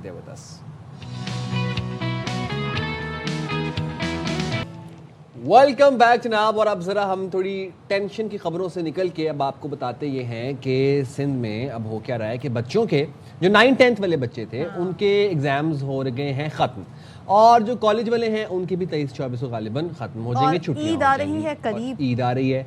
अब जनाब आपको नज़र आएगा गली गली सड़कों पे, चौराहों पे, शाहराहों पे रश, जानवर नजर आएंगे आपको, और अभी छुट्टियां सेलिब्रेट भी ऐसी होंगी कि सियाहती मकामात का विजिट किया जाएगा। बीइंग कराची आइड मैं ये देखती हूँ कि इस टाइम से ही बड़ा हमें ना मवेशी जानवर ये गली मोहल्लों में नजर आने शुरू हो जाते हैं, और बड़ा कंपटीशन भी शुरू हो जाता है। इस दफ़ा हमें वो चीज़ अभी तक दिखाई नहीं दे रही है। इसकी आई थिंक रीज़न महंगाई भी है। महंगाई एक ऐसा फैक्टर है कि लोग ये सोच रहे हैं आखिरी वक्त में जाके ज़रा जानवर ख़रीदें तो शायद दाम थोड़े गिर जाए। भाई मैं उस दिन किसी से बात कर रहा था, तो खैर मैं इस हवाले से हम डिटेल्ड गुफ्तगू भी करेंगे, लेकिन आपको ज़रा ये बता दें कि जब छुट्टियां हो गई हैं तो अब छुट्टियों में लोग रुख करेंगे सियाहती मकामात का। अब हुकूमत पाकिस्तान का सियाहत के फ़रोग के लिए बेहतरीन इकदाम ये हुआ है कि पाकिस्तान को आलमी सियाहती मरकज़ बनाने के लिए ग्रीन टूरिज़म पाकिस्तान मुतहरिक हो चुका है। ग्रीन टूरिज़म पाकिस्तान मुल्की सियाहत को आलमी मयार से हम आहंग करने में मसरूफ़ अमल हैं, और जनाब पाकिस्तान कुदरती हुस्न और सकाफती विरसे को आलमी सतह पर उजागर करने की कोशिश तेज़ करते हुए सियाहती इंफ्रास्ट्रक्चर की बेहतरी पर ख़ुसूसी तवज्जो दी जा रही है। तो नज़ीर शाह ने एक रिपोर्ट तैयार की है, आइए वो देख लेते हैं। आपको हाइकिंग करते हुए पहाड़ी सिलसिलों का लुत्फ लेना हो, साहिल समुंदर का खूबसूरत नज़ारा करना हो, या फिर आपको अपने खूबसूरत शैले में बैठकर फैमिली के साथ खाना खाना हो, या खूबसूरत मनाजिर हैं उनको देखना हो, तो उसके लिए आपको गडानी के इस मकाम पर आना पड़ेगा। ग्रीन पाकिस्तान के तहत इस पूरे मकाम को जिस अंदाज में बनाया गया है वो काबिल तहसीन है। ग्रीन टूरिज्म पाकिस्तान एक उभरती हुई हुकूमती सरपरस्ती में काम करने वाली टूरिज्म डेवलपमेंट कंपनी है। गडानी देखा लगून हमारा वर्ल्ड क्लास लेवल का लगून है, हमारे पास टॉप नॉच सिक्योरिटी फैसिलिटीज़ के साथ, खाने की फैसिलिटीज़ के साथ, फूड बेवरेज का बहुत अच्छा डिपार्टमेंट हमारा, बहुत क्वालिफाइड शेफ्स हैं और इंटरनेशनल लेवल के ट्रेन स्टाफ हैं। सहूलियात जो है हमारे पास इलेक्ट्रिसिटी 24 और यहाँ पे होते हैं, और जो फूड वगैरह रूम में शामिल होते हैं, इंक्लूड होते हैं रूम रेंट के अंदर। जिनको नेचर पसंद है तो वो तो बिल्कुल सर उनके लिए बहुत अच्छी जगह। ये इदारा आलमी सतह पर पाकिस्तान को एक सयाहती मकाम के तौर पर मुतारिफ करवा रहा है। टूरिज्म पाकिस्तान सयाहती तजर्बे को एक नई पहचान दे रहा है। आलमी तौर पर मुल्क को एक नुमाया मकाम के तौर पर पेश किया जा रहा है, जो लायक तहसीन है। कैमरामैन मोहम्मद जीशान के साथ नज़ीर शाह, ARY न्यूज़, कराची। हाजिर होंगे ब्रेक के बाद, स्टे देयर विद अस। अस्सलाम वालेकुम, वेलकम बैक टू बाखबर सवेरा। उम्मीद करते हैं आपके दिन का आगाज़ बहुत खुश आइंद हुआ होगा, और हम आ गए हैं आपके सवेरे को बाखबर बनाने के लिए। लेकिन 2-3 दिन से जाहिर है बुनियानो मरसूस को 1 साल मुकम्मल होने पे हम सेलिब्रेट कर रहे थे और वो सारा एक एपिसोड था 3 डेज़ का, बट मीनवाइल कराची में क्या चलता रहा वो भी आपको अपडेट करना बड़ा ज़रूरी है। कुछ ऐसी खबरें थी जो मंजर आम पर आई, वायरल हुई सोशल मीडिया पर। कराची की सड़कों के अलावा ये खबरें हैं जो हम आपके साथ इस वक्त शेयर कर रहे हैं। बड़े हैरान कन हमें मनाजिर देखने को मिले जब हमें भाई वो तो कहते हैं ना बड़ा एक फिल्मी सा मंजर भी लगा। मेयर कराची मुर्तज़ा वहाब बाइक हमें चलाते हुए नजर आए, स्कूटी कराची की सड़कों पे, आई थिंक ये ईवी स्कूटी है, एक कराची की सड़कों पे दौड़ते हुए हमें नजर आए। और लोग जो थे जाहिर है इस वक्त देखें वैसे सड़क जो है मेरे ख्याल में सुबह के टाइम में निकले, दिन के टाइम में निकले, इतना ट्रैफिक हमें नजर नहीं आ रहा, लेकिन वो प्रोटोकॉल भी तो होता है। सड़क जो है वो बड़ी मुझे स्मूथ यहाँ की दिखाई दे रही है। अच्छा, ये मेयर सिंध असेंबली मेयर साहब जा रहे थे, फिर वो अब जाहिर है मेयर साहब अगर स्कूटी पे होंगे तो उनको कौन ही पहचानेगा, तो वो सिंध असेंबली के गेट पे फिर गार्ड्स ने भी थोड़ा ज़रा टाइम लिया प्रोसेस करने के लिए कि कौन है। फिर जब उनको पता चला कि मेयर कराची मुर्तज़ा वहाब साहब हैं तो वो फिर उन्होंने सलूट मार के वो उन्होंने, क्योंकि जाहिर है वो सर बड़ी गाड़ियों में ट्रैवल करते हैं और पूरा कॉन्वॉय होता है। तो भाई एक्चुअली कराची में इतनी बाइक्स हैं, इतने बाइक सवार हैं और सबको जी रास्ता देखना होता है, तो कोई किसी को देख नहीं रहा होता अमूमन।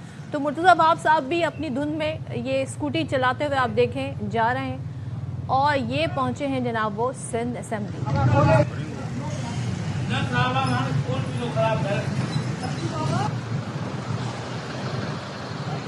अच्छा, तो जब ये मुर्तज़ा वहाब साहब बिल्कुल सिंध असेंबली के गेट पर पहुंचे थे तो वो थोड़ी कन्फ्यूजन हो गई, फिर पीछे से गार्ड्स आए, उन्होंने कहा कि मुर्तज़ा वहाब साहब है, खोले, तो फिर वो उन्होंने खोला। लेकिन ये जो दो वाइट गाड़ियाँ मैंने पीछे देख रहा हूँ कॉन्वॉय के अंदर, एक लैंड क्रूज़र है गालिबन। ये मुर्तज़ा वहाब साहब एक्चुअली किफ़ायत शारी जो चल रही है मुहिम उसको इंडोर्स करने के लिए ईवी स्कूटी के ऊपर निकले थे। लेकिन इंडोर्स करना है तो फिर हेलमेट को भी इंडोर्स करते, बहुत अच्छी बात है ना। देखिए हेलमेट तो हम खुद ही अपने प्लेटफॉर्म से, मैं इस चीज़ को इस जेस्टर को अप्रिशिएट करती हूँ कि भाई आप अवामी नुमाइंदे हैं और आवाम की तरह आप सफ़र भी कर रहे हैं, बट जब हम पब्लिक अगर हेलमेट ना पहने तो फिर उन पर तो आ जाता है ई चालान। लेकिन मुर्तज़ा वहाब साहब तो बड़े मज़े से सारे कैमरा से गुजरते हुए चले गए, क्या इन्हें ई चालान आया होगा? नहीं, मेरा नहीं ख्याल। मेयर साहब को ई चालान कौन भेजेगा? और दूसरी बात ये, फिर लाइसेंस की अगर हम बात करें तो अगर आपके पास गाड़ी का लाइसेंस है भी तो उस पर भी आप बाइक या फिर आप स्कूटी नहीं चला सकते अनलेस कि आपके पास बाइक का लाइसेंस ना हो।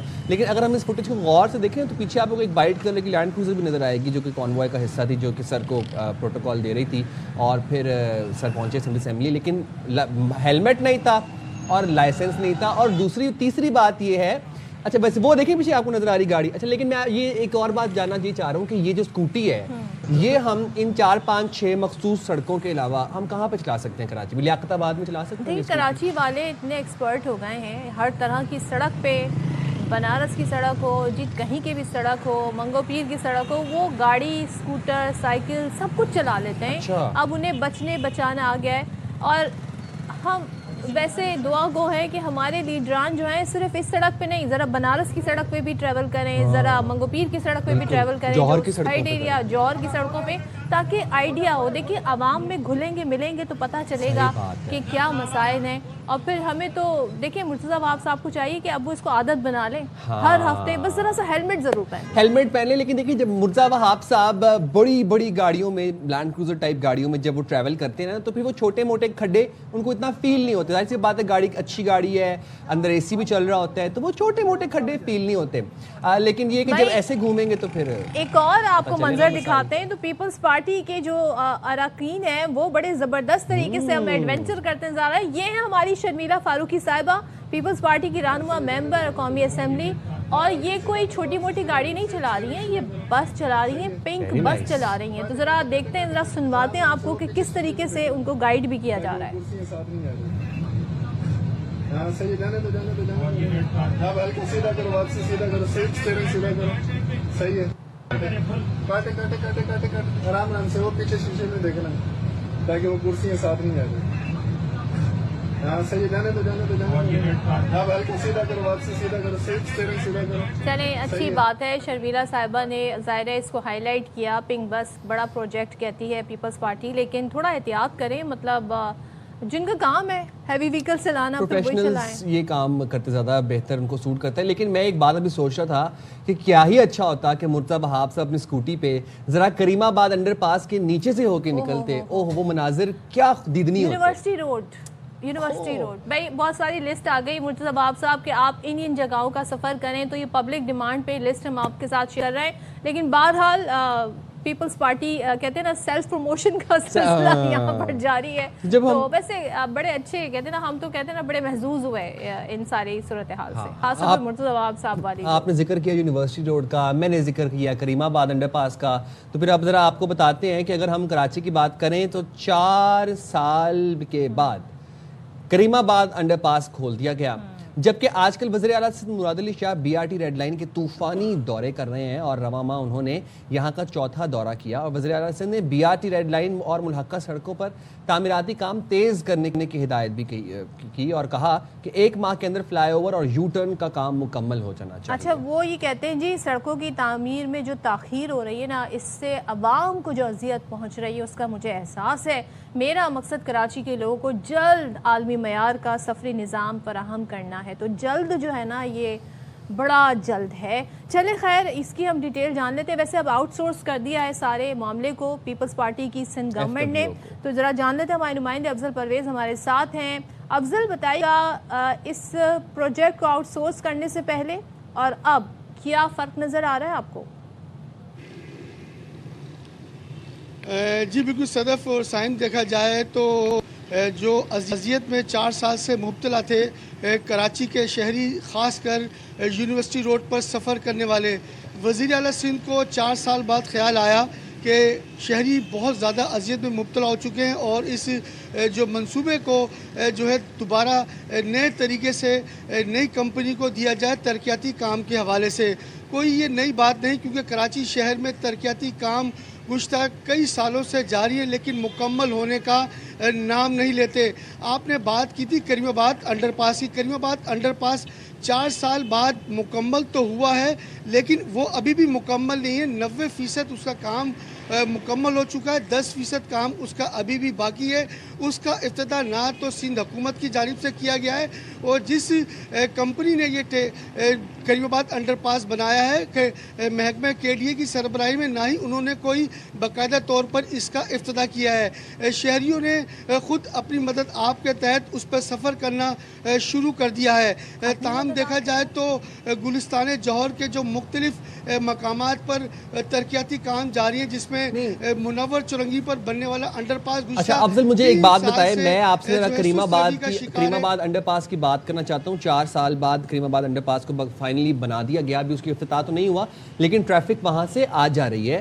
ذرا مجھے تھوڑی لاجک میں آپ سے سمجھنا چاہتا ہوں کہ آرکیٹیکچرل لاجک کیا ہے اس کے پیچھے، کہ انڈر پاس میں گھسنے سے پہلے بھی ایک سپیڈ بریکر اور اس سے نکل کے بھی ایک سپیڈ بریکر، اور جیسے ہی آپ انڈر پاس سے باہر نکلتے ہیں تو آگے آپ کو مونجو دوڑو کا ایک نظارہ دیکھنے کو ملتا ہے اور وہ سڑکیں آگے سے انتہائی بدحالی کا شکار ہیں. دوسری بات یہ ہے کہ وہ جتنی تنگ گلیاں ہیں، مطلب وہ انڈر پاس کیا ہی کہیں گے اس کو، وہ گلی ٹائپ ایک منظر پیش کرتی ہے. اگر اس میں خدا نہ خاصا کوئی گاڑی سٹک ہو جائے یا پھنس جائے تو پیچھے تو ایک بہت لمبی قطار لگ جائے گی ٹریفک کی.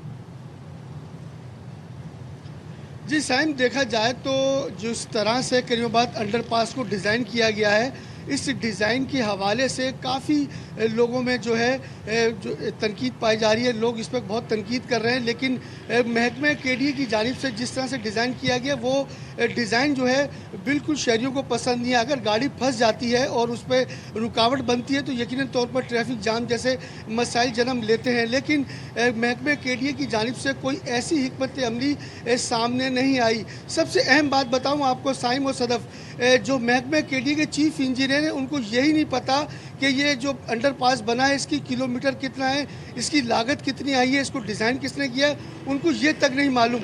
تو اس ترقیاتی کام میں جو اہم کردار ادا کرنے والا جو چیف انجینئر ہے وہ یہ تمام چیزوں سے محروم ہے. تو یقیناً طور پر آپ اندازہ لگا سکتے ہیں کہ یہ جو انڈر پاس بنا یہ کس طرح بنا ہوا، لیکن آج کل کے دور میں یہ انڈر پاس بہت زیادہ اہم ہے. جو مسائل بتائے کہ ایک روڈ جو آگے آپ انڈر پاس سے نکل کے جائیں تو وہ روڈ بنا ہوا بھی نہیں ہے، اور آپ نے خود بھی بتایا کہ ابھی آفیشیلی اس کو لوگوں کے لیے اوپن کیا بھی نہیں ہے. تو پھر لوگوں کو اجازت کیوں دی جا رہی ہے کہ یہاں سے وہ سفر کریں؟ اور ظاہر ہے جب ابھی کمپلیٹ نہیں ہوا تو اس کو کمپلیٹ ہونے دیں، پھر لوگوں کو الاؤ کریں. کوئی آفیشیل ڈیٹ اناؤنس ہونی ہے، کیا اسکیجول ہے کہ 10% کام مکمل ہو جائے گا تب کھولیں گے؟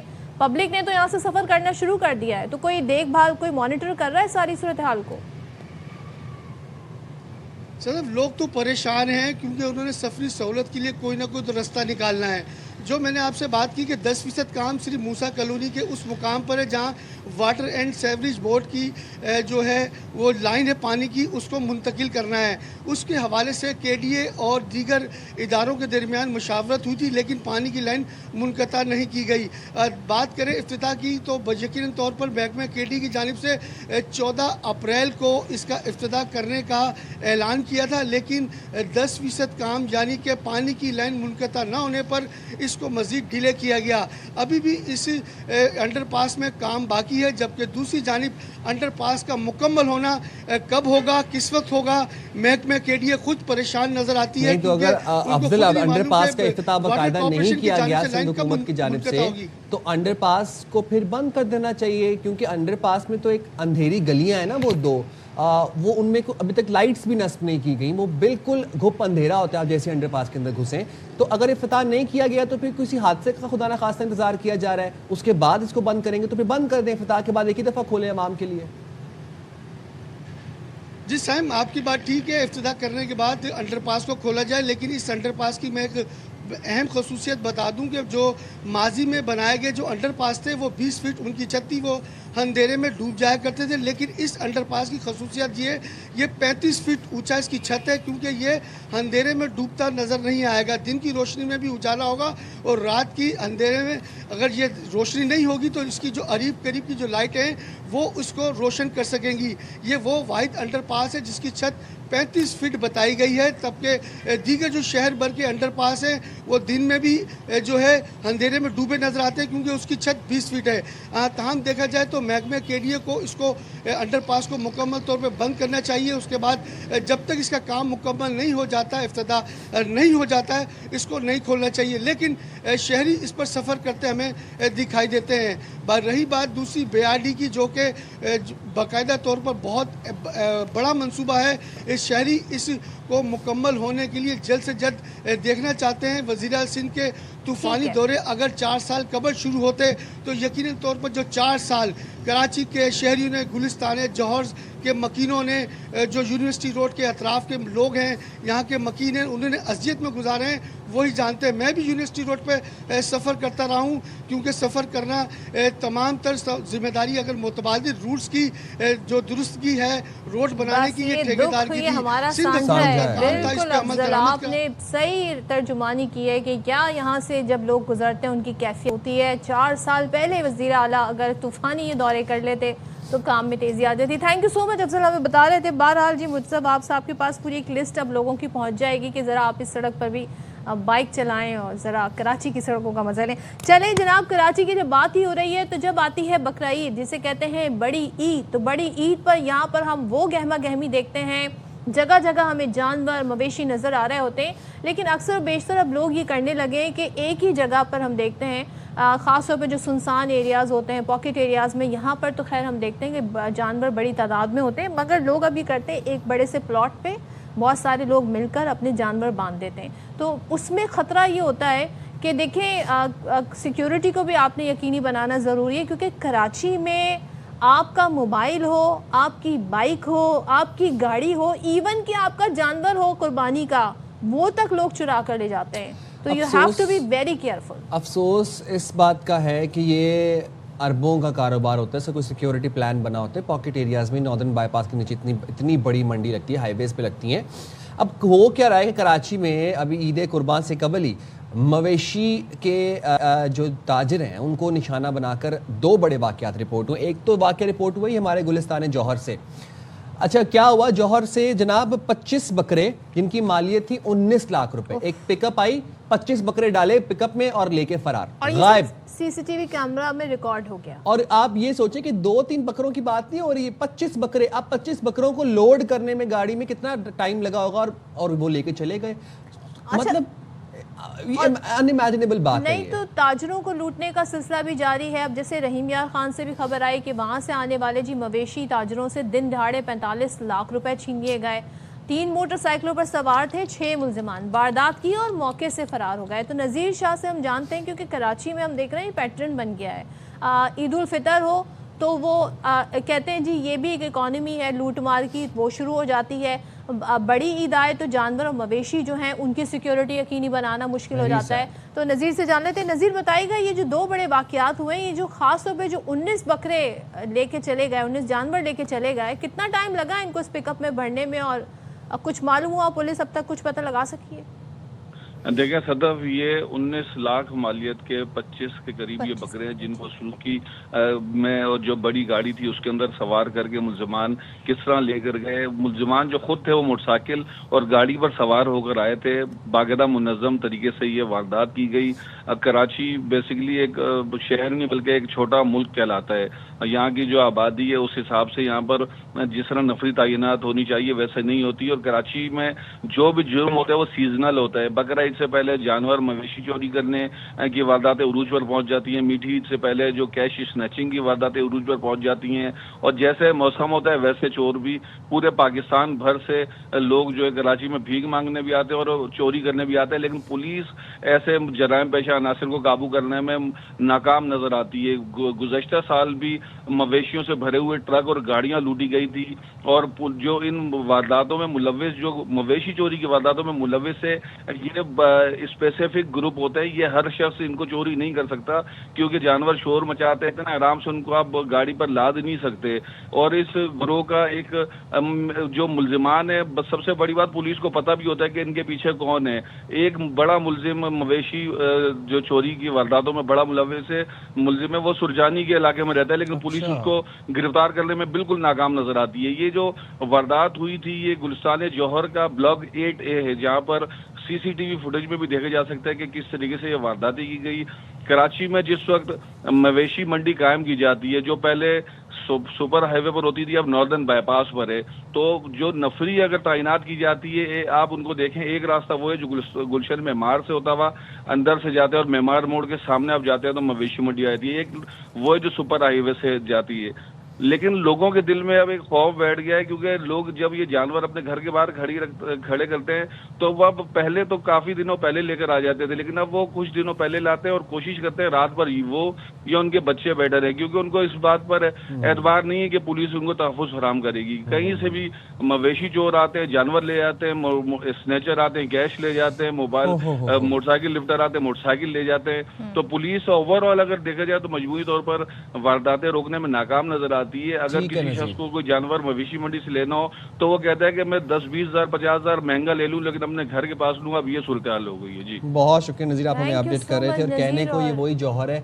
जिसका कंपैरिजन बार बार मेयर साहब लाहौर के साथ करते हैं, उसी जौहर से 25 जौहर की नहीं तो पूरे कराची का जी सारा मामला है। वैसे साइम, मैं आपसे एक सवाल पूछना चाह रही थी। वो सवाल मेरा ये था कि अब since you are in Karachi, कितने आपको 2 साल हो गए माशाल्लाह, तकरीबन 2 साल होने का, तो आपने क्या इरादा किया है कुर्बानी के लिए? कुर्बानी का हाँ। तो पिछले 1 साल से जो कुर्बानी दे रहे हैं वो कम है। मतलब इस इन्फ्लेशन के अंदर, इस महंगाई के दौर में क्या करना है? इंसान खुद जानवर बना हुआ है तो जानवर का क्या करे?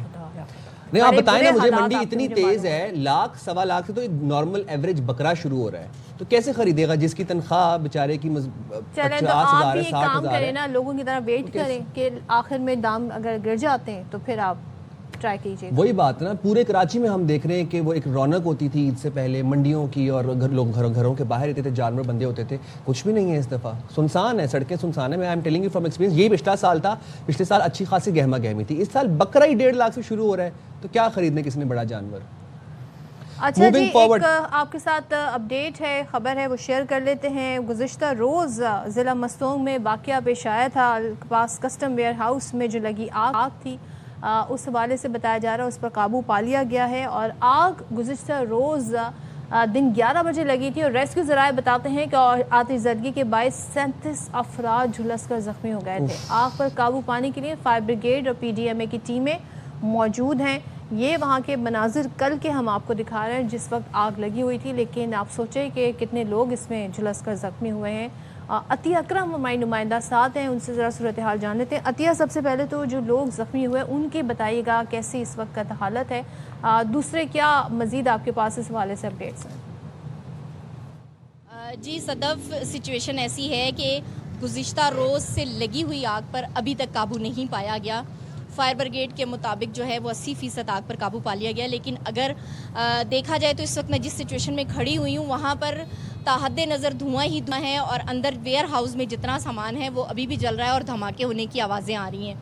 ट्रैफिक के लिए रोड को खोल तो दिया गया है, लेकिन उसके बावजूद यहाँ पर सूरत हाल बहुत ज़्यादा कशीदा है, क्योंकि केमिकल्स वाले ब्राउज़र भी गुजर रहे हैं और आग बहुत जो है ना अभी तक भी यहाँ पर लगी हुई है वेयर हाउस के अंदर। और जहाँ तक ज़ख्मी होने वालों के हवाले से आपने बात की, तो सदफ जो 37 अफराद ज़ख्मी हुए थे उन्हें BMC और उसके साथ जो है दीगर हॉस्पिटल्स जो हैं डिस्ट्रिक्ट के, उनके बर्न वार्ड्स में दाखिल कर दिया गया है। उनकी सूरत हाल कदरे पहले से बेहतर है, लेकिन इस वक्त यहाँ पर जो मनाजिर हम देख रहे हैं वो बहुत ज़्यादा सूरत हाल परेशान कुन है, क्योंकि गुज़िश्ता रोज़ से अब तक 24 घंटे हो गए हैं और 24 घंटों में फायर ब्रिगेड की यहाँ जितनी गाड़ियाँ थीं और जो कुछ था, अभी भी जब मैं ARY की टीम यहाँ पर पहुँची तो फायर ब्रिगेड की गाड़ियाँ 1 किलोमीटर दूर खड़ी हुई थी और वेयर हाउस में आग लगी हुई थी। इलाका मकीन जो है वो बहुत बड़ी तादाद में यहाँ पर नज़र आ रहे हैं, क्योंकि वेयर हाउस से जो गाड़ियाँ और जो सामान बाहर जला हुआ निकाला गया है वो गाड़ियाँ भी लेकर जा रहे हैं। इंतज़ामिया हमें यहाँ पर मुतहर्रिक नज़र नहीं आ रही। अभी भी मेरे अकब में बहुत ज़्यादा धुआं है और यहाँ पर बात करना तक मुश्किल हो रहा है, इवन सांस लेने में बड़ी दिक्कत महसूस हो रही है। सूरत हाल बहुत ज़्यादा कशीदा है। लोगों से हमने बात की तो जिनका सामान अंदर पड़ा हुआ था वो बहुत ज़्यादा परेशान है और उनका कहना ये है कि इंतज़ामिया इस हवाले से कोई इक़दाम करती हुई नज़र नहीं आ रही। आग पर अब तक काबू ना पाया जाना इंतहाई तशवीशनाक है और बहुत से शकूक व शुबहात को भी जन्म दे रहा है, क्योंकि जो हमारा महकमा कस्टम है वो एक बहुत बड़े स्कैंडल का शिकार है और अगले महीने उसका ऑडिट होने जा रहा था। वेयर हाउस में लगने वाली आग जो है लोगों के मुताबिक और गुड्स जो ट्रांसपोर्टर्स हैं उनके मुताबिक ये उसी का शाखसाना भी हो सकती है और उन्होंने जो है वो गवर्नमेंट से मुतालबा किया है कि फ्रांजिक करवाया जाए, क्योंकि उनके मुताबिक यहाँ पर मौजूद सामान जो था उसमें से बहुत बड़ी तादाद पहले से ही है जो है वो यहाँ से मुंतकिल कर दी गई थी और यहाँ पर जो सामान था वो शवाहिद को मिटाने के लिए जलाया गया है। अभी भी मेरे अकब में फायरिंग का सिलसिला, जी बिल्कुल, मैंने लोगों से बात की, यहाँ पर गुड्स वाले खड़े थे, क्योंकि यहाँ पर मैं आपको बताती चलूँ कि गुज़िश्ता माह जो है महकमा कस्टम के ऊपर 400 किलोग्राम चांदी को जो है वो शीशे में तब्दील करने का स्कैंडल हुआ था और इसके ऊपर बाकायदा इंक्वायरी बिठाई गई। कस्टम कलेक्टर समेत चार जो एहलकार थे उनको इसमें मुलविस पाया गया और उनको जो है वो मुअत्तल भी किया गया और उन पे इंक्वायरी भी जारी है। Rightly said. अतिया अकरम हमें तमाम सूरत हाल से अपडेट कर रही थी और उनकी बात आपने सुनी। 37 अफराद इस आग में झुलस कर जख्मी हुए हैं, उनकी जल्द सेहतयाबी के लिए अभी देखें धुआं अभी भी है और अभी भी जहाँ से वो हमें रिपोर्ट कर रही है सूरत हाल हमें ऐसे ही नजर आ रही है। दुआ गो है कि जल्द इस पर काबू पाया जाए। आमीन आमीन। मूविंग फॉरवर्ड जनाब, अब आपको जरा किला रोहतास पाकिस्तान के 10 अहम तारीख़ी किलों में शुमार होता है और उसके हवाले से भी आपको ज़रा बताएं कि ये मंसूबा 3 साल में मुकम्मल होगा, जिसकी तकमील पर सयाहों को जदीद सहूलियात मुयसर होंगी। तो किला रोहतास को टूरिस्ट अट्रैक्शन बनाने के लिए काम जारी है। इस बारे में मजीद बता रहे हैं नवीद भट्ट इस रिपोर्ट में। आइए देखते हैं। किलोमीटर फसील, 12 दरवाजे, 2500 किंगरे, शाही मस्जिद, पौलियाँ, हवेली मान सिंह, रानी मल, फांसी गार्ड, शाही इमाम, ये है जलम का तारीखी किला रोहतास।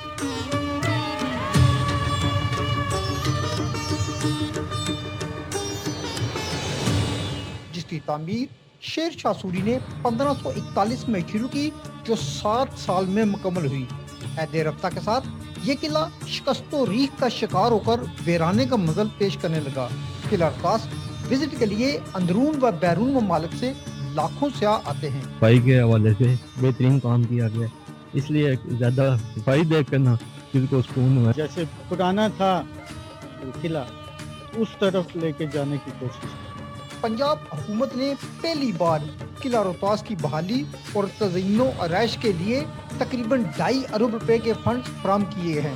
ये मंसूबा 3 सालों में मुकम्मल होगा। जिला जलम के जो हिस्से में फंड आए हैं वो तकरीबन 224 करोड़ हैं, जिसमें दफ्तर नए बनने हैं, पार्किंग नई बननी है, वाशरूम नहीं बनने हैं और इसके अलावा दफ्तर म्यूजियम जो है वो बनना है। जितना भी ये गवर्नमेंट ऑफ पंजाब काम कर रही है, उम्मीद है कि सियाह को मुतवज्जो का एक मरकज़ बनाए, उनके लिए फैसिलिटीज़ भी बनाई जाएंगी। किला और खास के मुख्तलिफ मकामात आज भी पुराने वक्तों की शान शौकत की दास्तान सुनाते हैं। सैकड़ों साल कदीम तारीखी किला अरतास की दिलकशी, आला कारीगरी और अजीम फन तामीर आज भी सियाहों को अपनी तरफ मुतवज्जो करते नजर आती है। कैमरा टीम के साथ Naveed Bhatt, ARY news, JLM. चलिए जी, यहाँ पर हम ब्रेक लेते हैं। इस ब्रेक के बाद जल्दी से वापस आते हैं।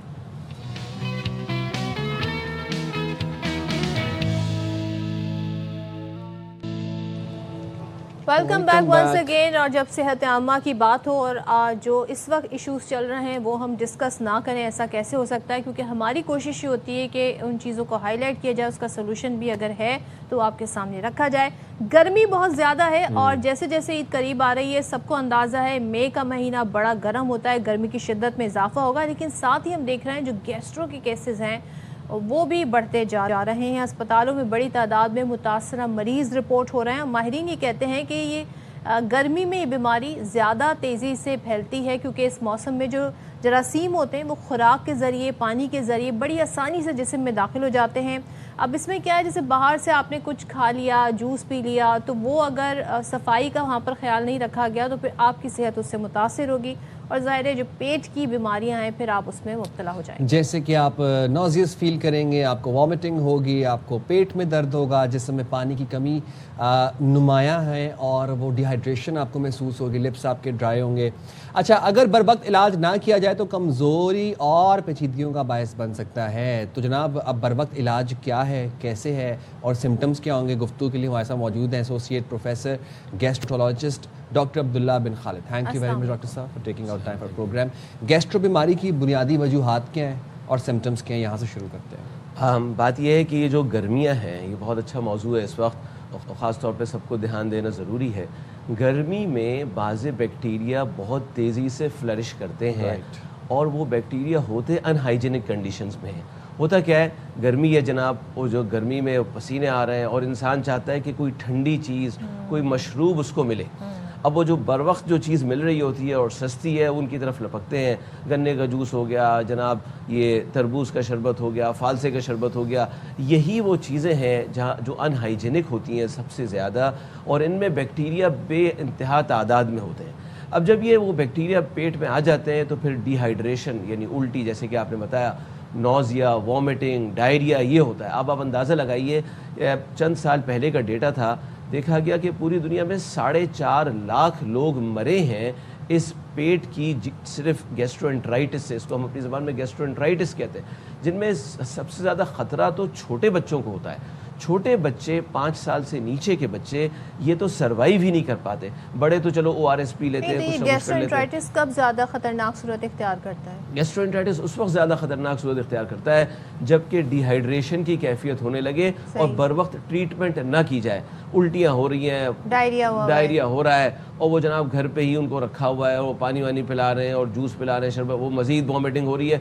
उससे बाज़ औक़ात जब ये ज़्यादा होता है, हमने खुद अपनी आंखों से गुर्दे फेल होते हुए मरीजों को देखा है जिनको बर वक्त डिहाइड्रेशन, बर वक्त रीहाइड्रेट ना किया जाए। किस वक्त आपको होशियार हो जाना चाहिए, अलर्ट हो जाना चाहिए कि बस अब डॉक्टर के पास हमें फौरी तौर पर पहुँचना? जी हाँ, ये तो 1-2 दफ़ा मोशन हो गए, आपने ORS वगैरह पी लिया, थम गए, ठीक है। लेकिन जब उल्टियाँ लग गई, कमज़ोरी आ गई, निढालपन, नकाहतपन आ गया, फ़ौरन डॉक्टर के पास जाइए ताकि वो रीहाइड्रेट करे।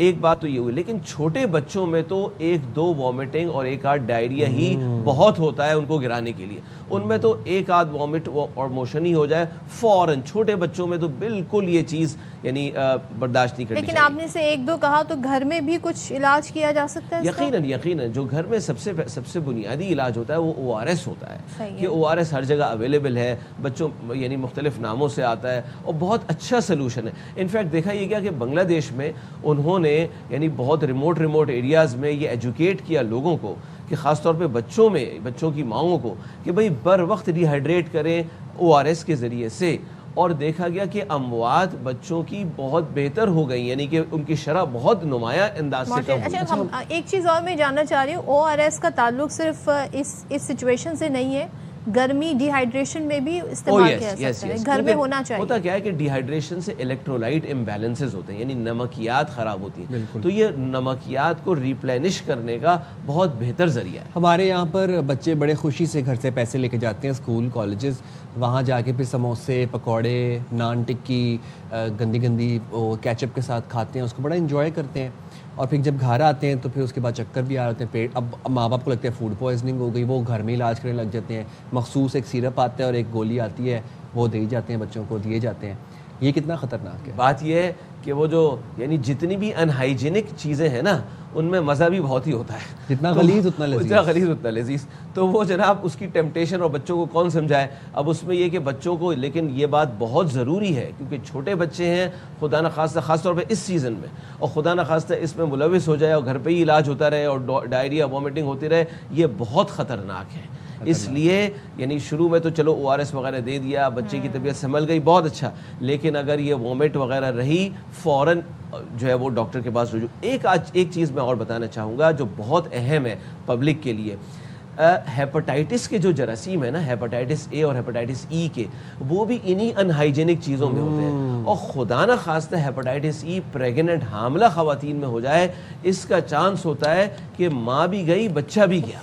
बहुत ही ज़्यादा ज़रूरी है प्रेग्नेंट ख़वातीन में हाइजीन का लिहाज रखना हेपेटाइटिस से बचाव के लिए। एक चीज़ और बताइएगा, गर्मी में खाना भले आप घर में भी खा रहे हो, अगर खाना बाहर रखा है प्रॉपर तरीके से, आपने उसे रेफ्रिजरेट नहीं किया, वो भी जल्दी ख़राब होने का ख़तरा होता है, तो ये भी एक फैक्टर होता है। इनफैक्ट ये तो फैक्टर है ही, जब आपने रेफ्रिजरेट किया और लाइटें चली गई लंबे वक्त के लिए, तो अभी बहुत एहतियात करनी होगी इसमें। इसलिए बहुत सबसे सेफ तो ये है कि ताज़ा पकाएं, ताज़ा खाएं, जितनी खाना है उतनी क्वांटिटी बनाएं। जी हाँ, बिल्कुल।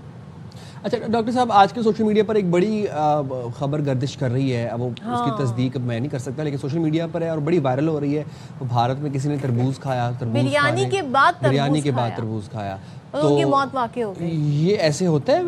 बात ये है कि इसकी कोई साइंटिफिक एविडेंस तो अभी तक, ये सोशल मीडिया पे तो यकीनन है, इस ताहाल कोई साइंटिफिक एविडेंस इसका है नहीं कि ये जी, अब मुमकिन है वो इन्फेक्टेड हो, मुमकिन है उसमें क्या ऐसी चीज़ हो, अदरवाइज तो ये सेफ है। मतलब कॉम्बिनेशन ठीक है, जनरली कोई ऐसा बड़ा इशू नहीं है, प्रोवाइडेड ये कि वो जो बिरयानी है, वो जो तरबूज है, वो यानी सड़ा हुआ ना हो, वो अनहाइजेनिक ना हो, प्रॉपर हाइजीन हो, तो इशू नहीं। अब आजकल मंडियों का दौर भी चल पड़ा है ईद कुर्बान से कबल, और हम बच्चे जाते हैं, बड़े जाते हैं, एंजॉय करते हैं, लेकिन वहाँ पर गंदी बर्फ़ में मशरूबात पीते हैं, गन्ने का रस, मक्खियाँ ऊपर टहल रही होती हैं, रंग बिरंगे जूस, कोई इमली वाला, कोई इसलिए कि वो इतनी देर टाइम स्पेंड करते हैं तो उन्हें प्यास डिहाइड्रेशन फील होती है, प्यास लगती है। आप सोचिए कि हमारे पास जो जॉन्डिस के पेशेंट्स आते हैं ना, एक्यूट हेपेटाइटिस के, आम तौर पर ये फैला हुआ है कि इसका इलाज तो गंडेरी के जूस में होगा। तो सबसे पहले तो हम ये मना करते हैं, भाई तुम कुछ भी कर लो, ये गंडेरी के जूस पे मत जाना। अच्छा। जितना हेपेटाइटिस और के जरासीम और जितना जॉन्डिस के जरासीम इन गन्ने के जूस की जो कंडीशंस देख रहे होते हैं आप, इनमें थोक के हिसाब से भरा हुआ होता है, वो शायद बाहर ना हो। जॉन्डिस में तो पिलाते ही शुगर केन का जूस, पिलाते ही शुगर केन का जूस है, और इतना पिलाते हैं कि एक मेरे पेशेंट को तो शुगर हो गई बेचारे को, आया जॉन्डिस के साथ शुगर हो गई, और वो उसमें ही जॉन्डिस के सारे जरासीम पाए जाते हैं। अच्छा, तो अब जब बहुत एहतियात की जरूरत है इस गन्ने के जूसों को, जो अब तरीका। जब जरा हम ये जिक्र कर ही रहे हैं तो थोड़ा हमें बता दें, मवेशी जो हैं उनका भी इस गर्मी में ख्याल किस तरह रखें, उन्हें भी गर्मी धूप कैसे बचाएं जरा। जनाब ये बहुत अहम सवाल है, और मौजूदा दौर में तो बहुत ही, खास तौर पे जब हम एंथुजियाज्म देखते हैं यंग जनरेशन का कि सख्त धूपों में भी वो टहलाने से बाज नहीं आते, तो ये ज़रूरी है कि एक तो टहलाने में कम से कम वो कुछ मौसम को ठंडा होने का इंतज़ार कर लें, या तो सुबह या रात का, और बेचारों पर रहम करना चाहिए कि पानी ज़्यादा पिलाएं, दरख्त के छाँव के नीचे जो सबसे बेहतर छाँव है उसमें उनको खड़ा करें, चूँकि ये वो जब वहाँ अपने दूसरे जानवरों के साथ हैं तब तो फिर भी स्टेबल होते हैं, जब वो हमारे पास जब यहाँ आ जाते हैं तो उनका प्रॉपर इतना ख्याल जिस तरह से उनको चाहिए नहीं रखा जाए, अपने मज़े में उनको टहलाते उन बेचारों पर ये तो थोड़ा सा मजे में, शौखी में जाके मोहल्ला गली दिखा। Thank you very much, thank you so much doctor साहब, बहुत शुक्रिया। अच्छा, ये एक बात खास तौर पर सिंध में मुकीम शहरी लोगों के लिए है कि आप देखें जानवर जो आ रहे हैं ना, वो मोस्टली 70 to 80% वो ट्रैवल करके ऑलरेडी आ रहे हैं जानवर यहाँ पर बड़ी बड़ी ट्रकों में। अब वो जब आप घर लेके आते हैं मंडी से, तो मंडी की वो मुशक्क़त अलग है जानवर के ऊपर, उसके बाद जब घर आते हैं, घर आते साथ ही पहले 4 मोहल्ले घुमाते हैं हम अपने जानवर को। जानवर पर रहम जिस दिन आप उसको लेकर आए थोड़ा सा रेस्ट करने दें, फिर अपने शौक तमाम पूरे कर लीजिएगा। चलें जी, आगे बढ़ते हैं, आगे शॉर्ट ब्रेक पे जाएंगे, हाजिर होंगे ब्रेक के बाद।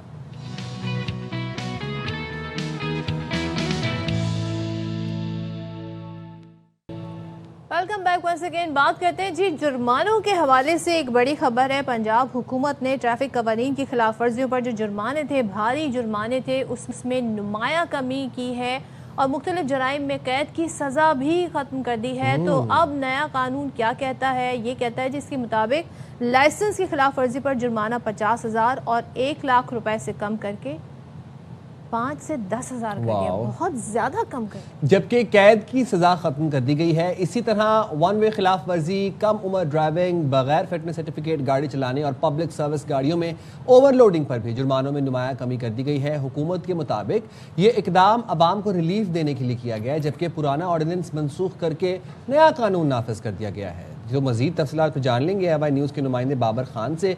बाबर, बताइएगा कितनी कमी की गई है और किन किन जुर्मानों पे कमी की गई है? देखिए जी, अवाम के लिए कुछ तो थोड़ी सी खुशखबरी आई है, क्योंकि पेट्रोल की कीमतों में इजाफे और महंगाई की वजह से पिसे हुए मुश्किलात में शिकार अवाम ट्रैफिक जो जुर्माने थे उससे बहुत ज़्यादा परेशान थे, जिस पर जो है गवर्नर पंजाब जो हैं उन्होंने बिल जो था उस पर दस्तखत कर दिए हैं 2026 तरमीमी बिल पर। इस तरह अब 2025 जो आर्डिनेंस है वो उसको मनसूख कर दिया गया है।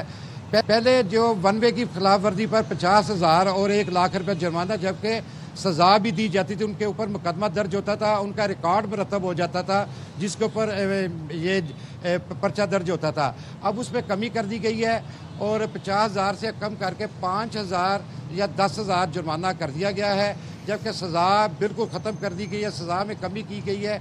इसी तरह ओवरलोडिंग वाले जो हैं, जो छत पर बसें जो बिठाते हैं, जो अंदर बसों के ऊपर जो लोगों को बिठाते हैं, जहाँ अंदर ज़्यादा लोग बिठाते हैं, उन पर जुर्माना रखा गया है, लेकिन उसमें भी कमी की गई है। मोटरसाइकिल सवार बहुत परेशान थे, हेलमेट की वजह से या किसी वजह से भी उनको जुर्माना बहुत ज़्यादा किया जाता था। स्टूडेंट जो हैं उनको 5-5 हज़ार रुपये जुर्माना किया जाता था, जिसकी वजह से वो बहुत ज़्यादा परेशान थे। और इस तरह जो अब कमी नुमाया तौर पर की गई है, लेकिन अवाम जो है, अवाम के लिए ये भी है कि वो भी कानून की पासदारी करे। ये ना हो कि जुर्मानों में कमी हुई है तो वो भी कानून की खिलाफ वर्जी करते फिरे। लेकिन अभी तक इस बिल पर अमल दरामद शुरू नहीं किया गया। ट्रैफिक जो वार्डन है उनसे हमारी बात हुई है, उनका यही कहना है कि अभी उन्हें कोई ऑर्डर नहीं आया, अभी जो जुर्माने कम करने का ऑर्डर आएगा तो फिर अमल दरामद भी शुरू हो जाएगा। बाबर, बहुत शुक्रिया आपका। और चले, अवाम को रिलीफ मिला, बहुत ज़्यादा जुर्माने थे और ज़ाहिर है ऑलरेडी लोग पेट्रोल की मद में इतने पैसे दे रहे हैं। ज़रा बात कर लेते हैं, बांग्लादेश और पाकिस्तान का टेस्ट मैच जारी है, चौथा दिन है और पाकिस्तान के हवाले से बांग्लादेश की पहली इनिंग्स में हमने देखा उन्होंने 413 रन बनाए थे, फिर पाकिस्तान ने अपनी इनिंग्स में 386 रन बनाए और इस वक्त बांग्लादेश जो है वो तकरीबन आप समझ लें 102 रन से लीड कर रहा है, थोड़ा शायद नंबर आगे पीछे होगा। और पाकिस्तान में हम देख रहे थे अजान उवैस, उन्होंने अपने करियर की टेस्ट सेंचुरी बनाने वाले पाकिस्तान के 14वें बैटर बन गए हैं। तो जरा बात कर लेते हैं, नुमाइंदे खुसूसी बराए खेल शाहिद हाशमी हमारे साथ है। शाहिद साहब, जरा बताइए जरा दोनों इनिंग्स का थोड़ा सा हमें ओवरऑल तज्जिया दीजिएगा, कैसी रही और अब आपको क्या लगता है चौथे दिन में क्या एक्सपेक्टेशन रखी जाए? देखें, पाकिस्तान की मैनेजमेंट को पिच रीड करने में थोड़ी गलती हो गई। ये पिच, इस पे घास ज़रूर थी, लेकिन ये घास सिर्फ दिखावे की थी, धोखे की घास थी। इस पे डर कर आपने पहले बैटिंग बांग्लादेश को करा दी, 3 फास्ट बॉलर खिला लिए। ये 3 फास्ट बॉलर की पिच नहीं थी, ये 2 फास्ट बॉलर से भी आपका काम चल जाता और आपको दूसरा स्पिनर साजिद खान खिलाना चाहिए था। फिर जब आपने 413 रन पर रोक लिया बांग्लादेश को, आपने लीड नहीं ली, आपने उल्टा 27 रन की उनको लीड दे दी। अगर पाकिस्तान यही 100-125 रन की लीड लेता तो पाकिस्तान ये टेस्ट मैच जीतने की पोजीशन में होता। अब अगर बांग्लादेश ने 225 या 250 रन करके पाकिस्तान को दिए तो आखिरी दिन पाकिस्तान को इसलिए मुश्किल होगी कि बांग्लादेश के 2 स्पिनर हैं, एक मेहदी हसन मिराज जिन्होंने पहली इनिंग्स में 5 विकेट ली और दूसरे उनके लेफ्ट आर्म स्पिनर ताइजुल इस्लाम। तो पाकिस्तान टीम मैनेजमेंट ने इतनी अच्छी रीड नहीं की पिच, जिसका खमियाजा भुगतना पड़ा। फिर बड़े बैट्समैनों ने, जो सीनियर बैट्समैन हैं, रिजवान हो गए उसमें, और फिर जो 2 नए बैट्समैन हैं उन्होंने गलत शॉट खेलकर आउट हुए। अगर वो शॉट ऐसे ना मारते तो पाकिस्तान को 100-125 रन की लीड मिलती। अजान ओवैस की जितनी भी तारीफ करें कम है। वो 2 डोमेस्टिक सीजन में पाकिस्तान के बड़े अच्छे स्कोरर रहे हैं। दोनों डोमेस्टिक सीजन में अब्दुल्ला फजल ने अच्छी बैटिंग की। ये है खुलासा इस टेस्ट मैच का। अच्छा, और शाहिद भाई, आपके ख्याल में पिच और कंडीशंस आज पाकिस्तानी बॉलर्स की मदद करेंगी? बिल्कुल भी नहीं करेंगे, इसलिए कि अब ये पिच बिल्कुल डेड हो गई है। آپ کو دونوں اسپنر کھلانے چاہیے تھے. آپ کو معلوم ہے کہ بنگلہ دیش کے پاس اچھے خاصے لیفٹ ہینڈر ہیں. ساجد خان کو نہ کھلانا ریگریٹ کرے گا پاکستان کی ٹیم مینجمنٹ. ظاہر فیصلے لیتے ہیں, سب مشورہ کرتے ہیں, باہمی مشورے سے فیصلہ کرتے ہیں, لیکن ساجد خان کو اس پچ پر کھلانا چاہیے تھا. وکٹ اتنی مدد نہیں کر رہی. پاکستان کا ایک اسپنر ہے, دوسرے اسپنر آغا سلمان ہے جو اتنی زیادہ بالنگ نہیں کرتے, تو پاکستان مشکل میں پھنس سکتا ہے. بظاہر یہ کہ اس کو ٹیسٹ میچ کو ڈرا کرنا چاہیے پاکستان. اچھا, اور شاہد صاحب ذرا بیٹنگ کی طرف بھی اپنی آ جاتے ہیں, کیونکہ اگر ہم پچھلے PSL میں بھی دیکھیں, اس سے پہلے بھی دیکھیں, محمد رضوان ٹیم کو جس وقت ضرورت ہوتی ہے کہ وہ آ کر ذرا کچھ سپورٹ دیں, سہارا دیں, تو وہ نہیں, ان کی پرفارمنس نہیں آ رہی ہے. ٹیسٹ میچ میں بھی یہی حال ہے, جبکہ جب ان کے اسٹرائک ریٹ کی بات ہوتی ہے تو پھر کہا جاتا ہے جی T20 کے پلیئر نہیں ہیں, تو ون ڈے اور ٹیسٹ میں تو بہت مارجن ہوتا ہے. تو یہاں پہ آپ کو کیا لگ رہا ہے کہ رضوان کے ساتھ کیا ہو رہا ہے؟ نہیں, رضوان اچھے پلیئر ہیں. کل انہوں نے 19 سینچری ضرور بنائی, ایک اچھی پارٹنرشپ 119 رنز کی سلمان آغا کے ساتھ بنائی تھی, لیکن جس طرح وہ شاٹ مار کر آؤٹ ہوئے ہیں وہ بہت ہی غیر ذمہ دارانہ شاٹ تھا. رضوان اس سے اچھے پلیئر ہیں. ٹیم میں نے کئی ٹیسٹ میچ پاکستان کو جتوا چکے ہیں. سینچری انہوں نے پنڈی میں 2020 میں جنوبی افریقہ کے خلاف بنا کر پاکستان کو ٹیسٹ میچ میں کم بیک کروایا اور جتوایا پاکستان کو. لیکن کل جس طرح وہ شاٹ مار کر آؤٹ ہوئے, ان کو یقیناً اس کے اوپر بہت ہی غم و غصہ ہوگا. ٹیم مینجمنٹ کو بھی غم و غصہ ہوگا. اگر رضوان تھوڑی دیر اور کھڑے ہو جاتے تو پاکستان کو کم از کم 70-80 رنز کی لیڈ مل جائے. اچھا, کم از کم 70-80 رنز کی لیڈ. ویسے کتنا آپ سمجھتے ہیں کہ ابھی جو اگر یہ ٹیسٹ ہمیں جیتنا ہے, ویسے تو آپ کہہ رہے ہیں کہ ڈرا ہونا چاہیے, لیکن بنگلہ دیش کو ہم کہاں تک محدود رکھ سکتے ہیں؟ کیا کچھ راستہ نکل سکتا ہے شاہد صاحب؟ ہمیں کم از کم ان کو 150-200 رنز کے اندر ریسٹرکٹ کرنا پڑے گا. اگر وہ 225-230 رنز بنانے میں کامیاب ہو گئے تو پاکستان کو مشکل ہوگی. جیسے میں نے کہا کہ 5ویں دن اس وکٹ پہ ٹرن ہوگا. کل ٹرن ہو رہی تھی بال مہدی حسن میراث کی, باؤنس بھی ہو رہی تھی, جو مشکل کریٹ کریں گے پاکستانی بیٹرز کے لیے آخری. اچھا, لاولی, تھینک یو ویری مچ. شاہد ہاشمی صاحب ہمارے ساتھ موجود تھے, نمائندہ خصوصی برائے شاہد صاحب کہہ رہے ہیں کہ پچ تو خیر اب ڈیڈ ہو ہی گئی ہے, لیکن یہ گھاس بھی دھوکے والی گھاس تھی. دھوکے تو ہم نے سنے, مطلب گھاس جو ہے وہ دھوکے والی ہو, تو پھر آپ دیکھ لیں کیا صورتحال میچ کی بنتی ہے. بہرحال دیکھتے ہیں جی اس میچ کا, اس ٹیسٹ میچ کا کیا نتیجہ نکلتا ہے. گھاس سے مجھے یاد آیا پھر وہی بات, اب آپ نے میری دکھتی رگ چھیڑ ہی دی ہے. اگر اس گھنٹے کے اندر کاؤز اینڈ گوٹس بڑے ایکسپینسو ہو گئے جناب, سو دا اونلی قربانی I can afford in this economy is قربانی آف مائی فیلنگز. یہ میرا بڑی ایک دکھتی رگ ہے, اور اب ہم پورا قربانی تک یہ چیزیں ڈسکس کرتے رہیں گے. آئی ہوپ کہ آپ لوگ میرے سے ریلیٹ کر پا رہے ہوں. چلیں جی, اسی کے ساتھ ہی ہمیں دیں اجازت. اللہ حافظ, اپنا بہت خیال رکھیے گا. پاکستان زندہ باد.